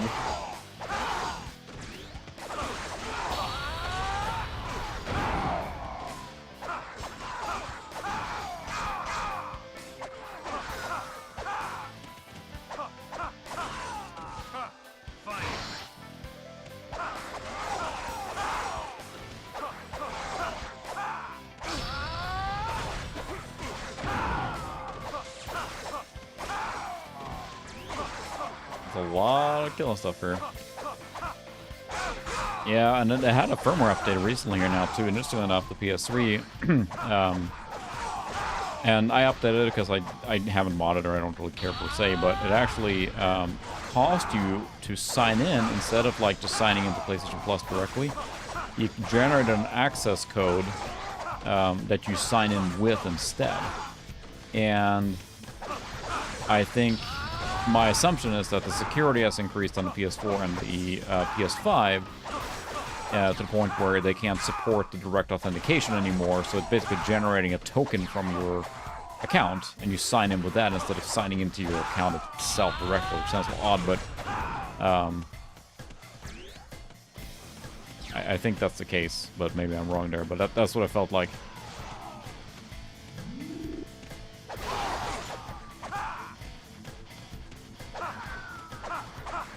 So, by doing that, the update that came out now, it meant that like you can't sign into PlayStation Plus directly on the machine anymore. You basically generate a token key to say like sign in my console kind of thing.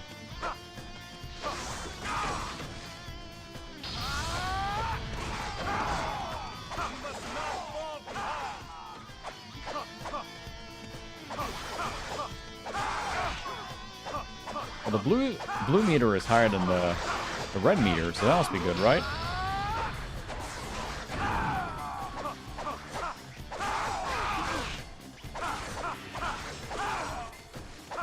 Get some assistance here.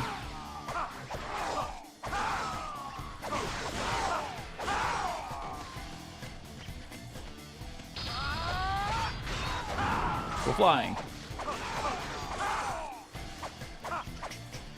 Again, I see the appeal. Semi-addictive here.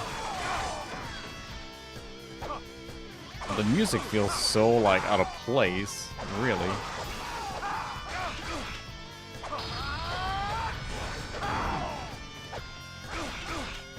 Ow. Coupling.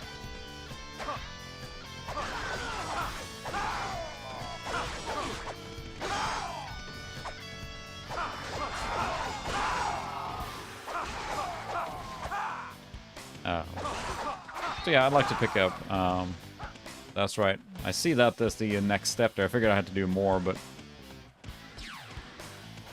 Attacking the poor horse there.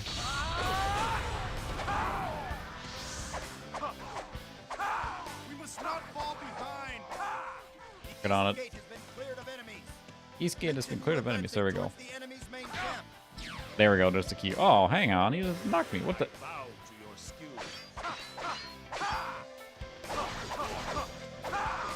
Not cool. I assume that people are slowly but surely getting to that point, right? Because I'm not sure if I go assault the gate now, which I might try, then I might do it alone. Oh, there we go.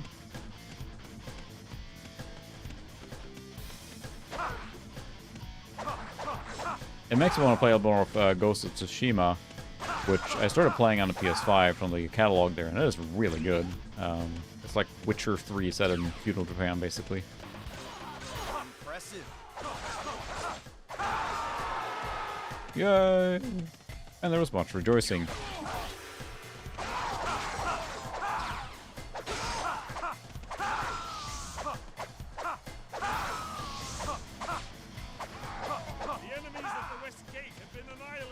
Oh, excellent.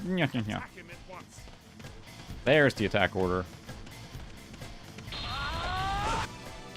Ah. What's going on? Freedom, we can't have that. Let's attack. We must fight with dignity and honor.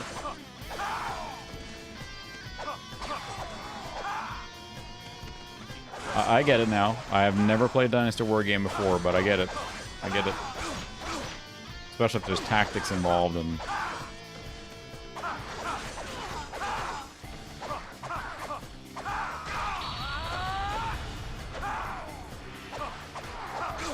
Can I get some assistance here?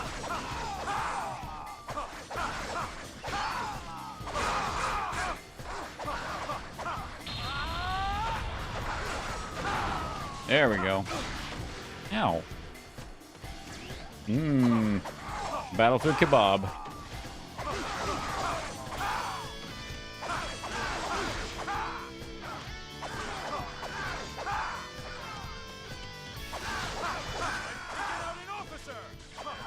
The main guy there.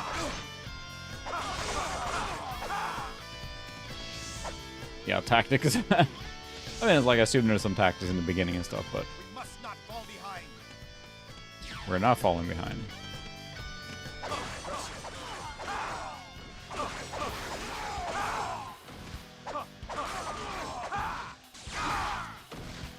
Camera is a little...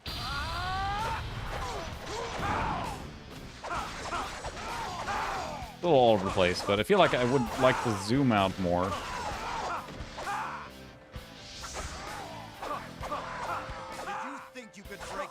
But it's like, isn't there like a freaking dozen or more of these games already? The Dynasty Warriors ones? Those are my guys, huh? Sorry.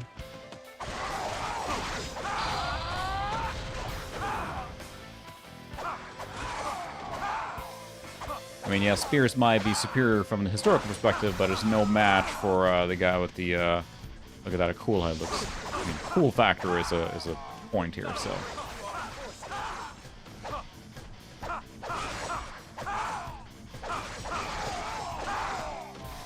Aha! Eye patch is like, you know, plus 100 cool right there.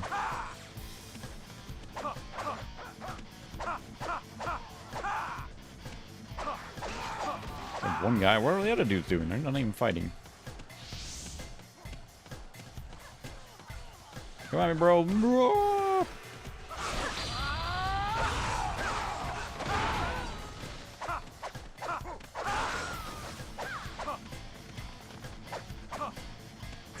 But yeah, I could see getting into this now. I kind of want to check out more of them now, but oh, that's a trap there.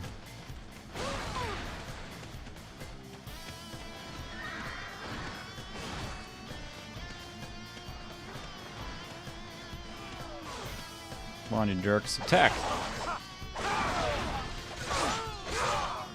Ow.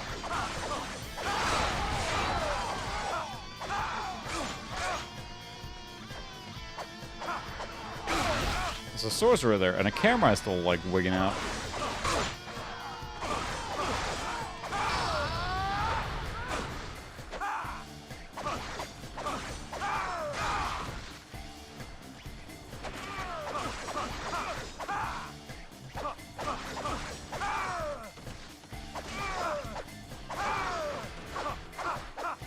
Can I get some assistance here? I feel like I need to attack the lower level dudes first.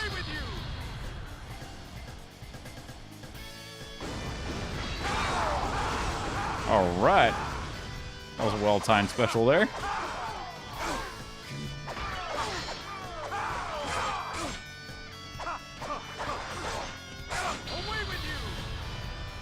Use a heal though.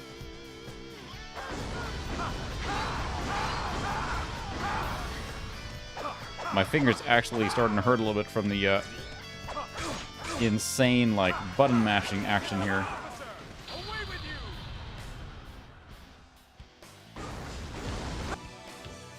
Oh!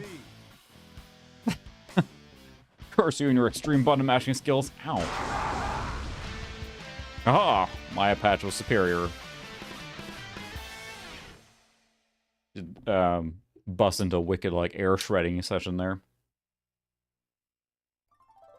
Sweet. Oh, cool! You get to see the map here. Me flailing around. Did I go over here? Here? I don't know. Over here?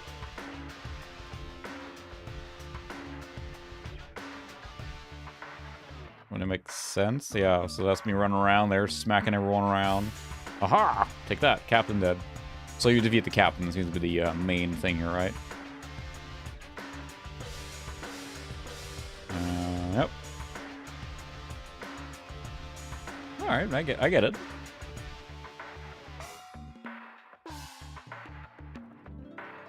Yeah, the music is...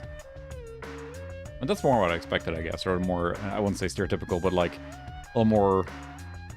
This is more like a drum and bass version of the... Oh, yay! End. Nice. Upgrades too? Yes. Points. Rank up and everything? Oh my. That's a lot of points there. I don't know what they do, but I'll save it. I'll allow it.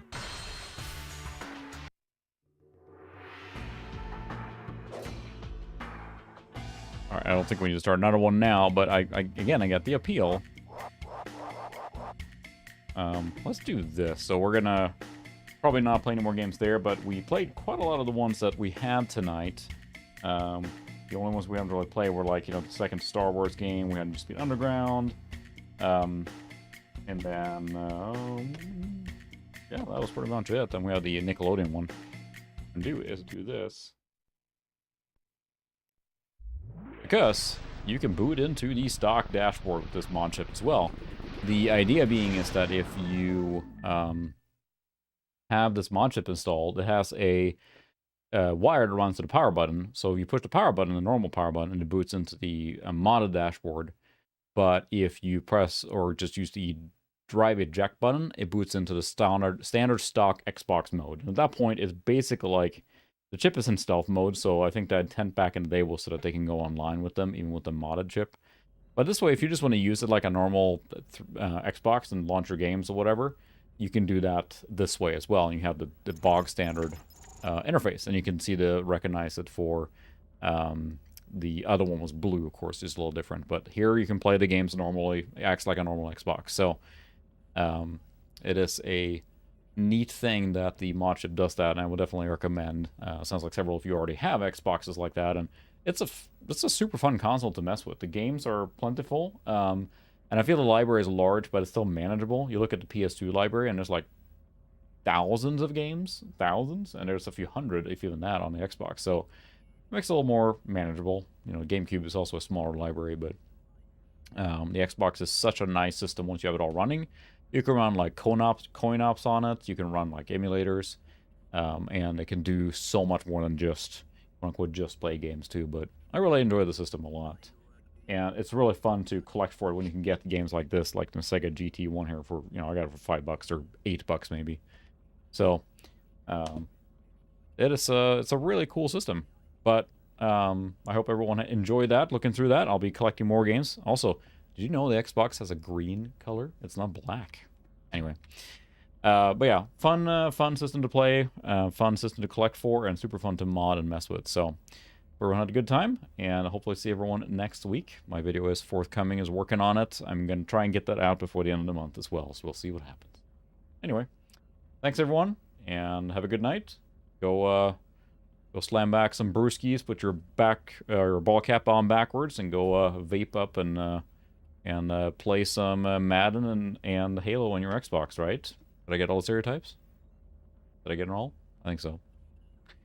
Anyway, have a good one. Good night. See you next week.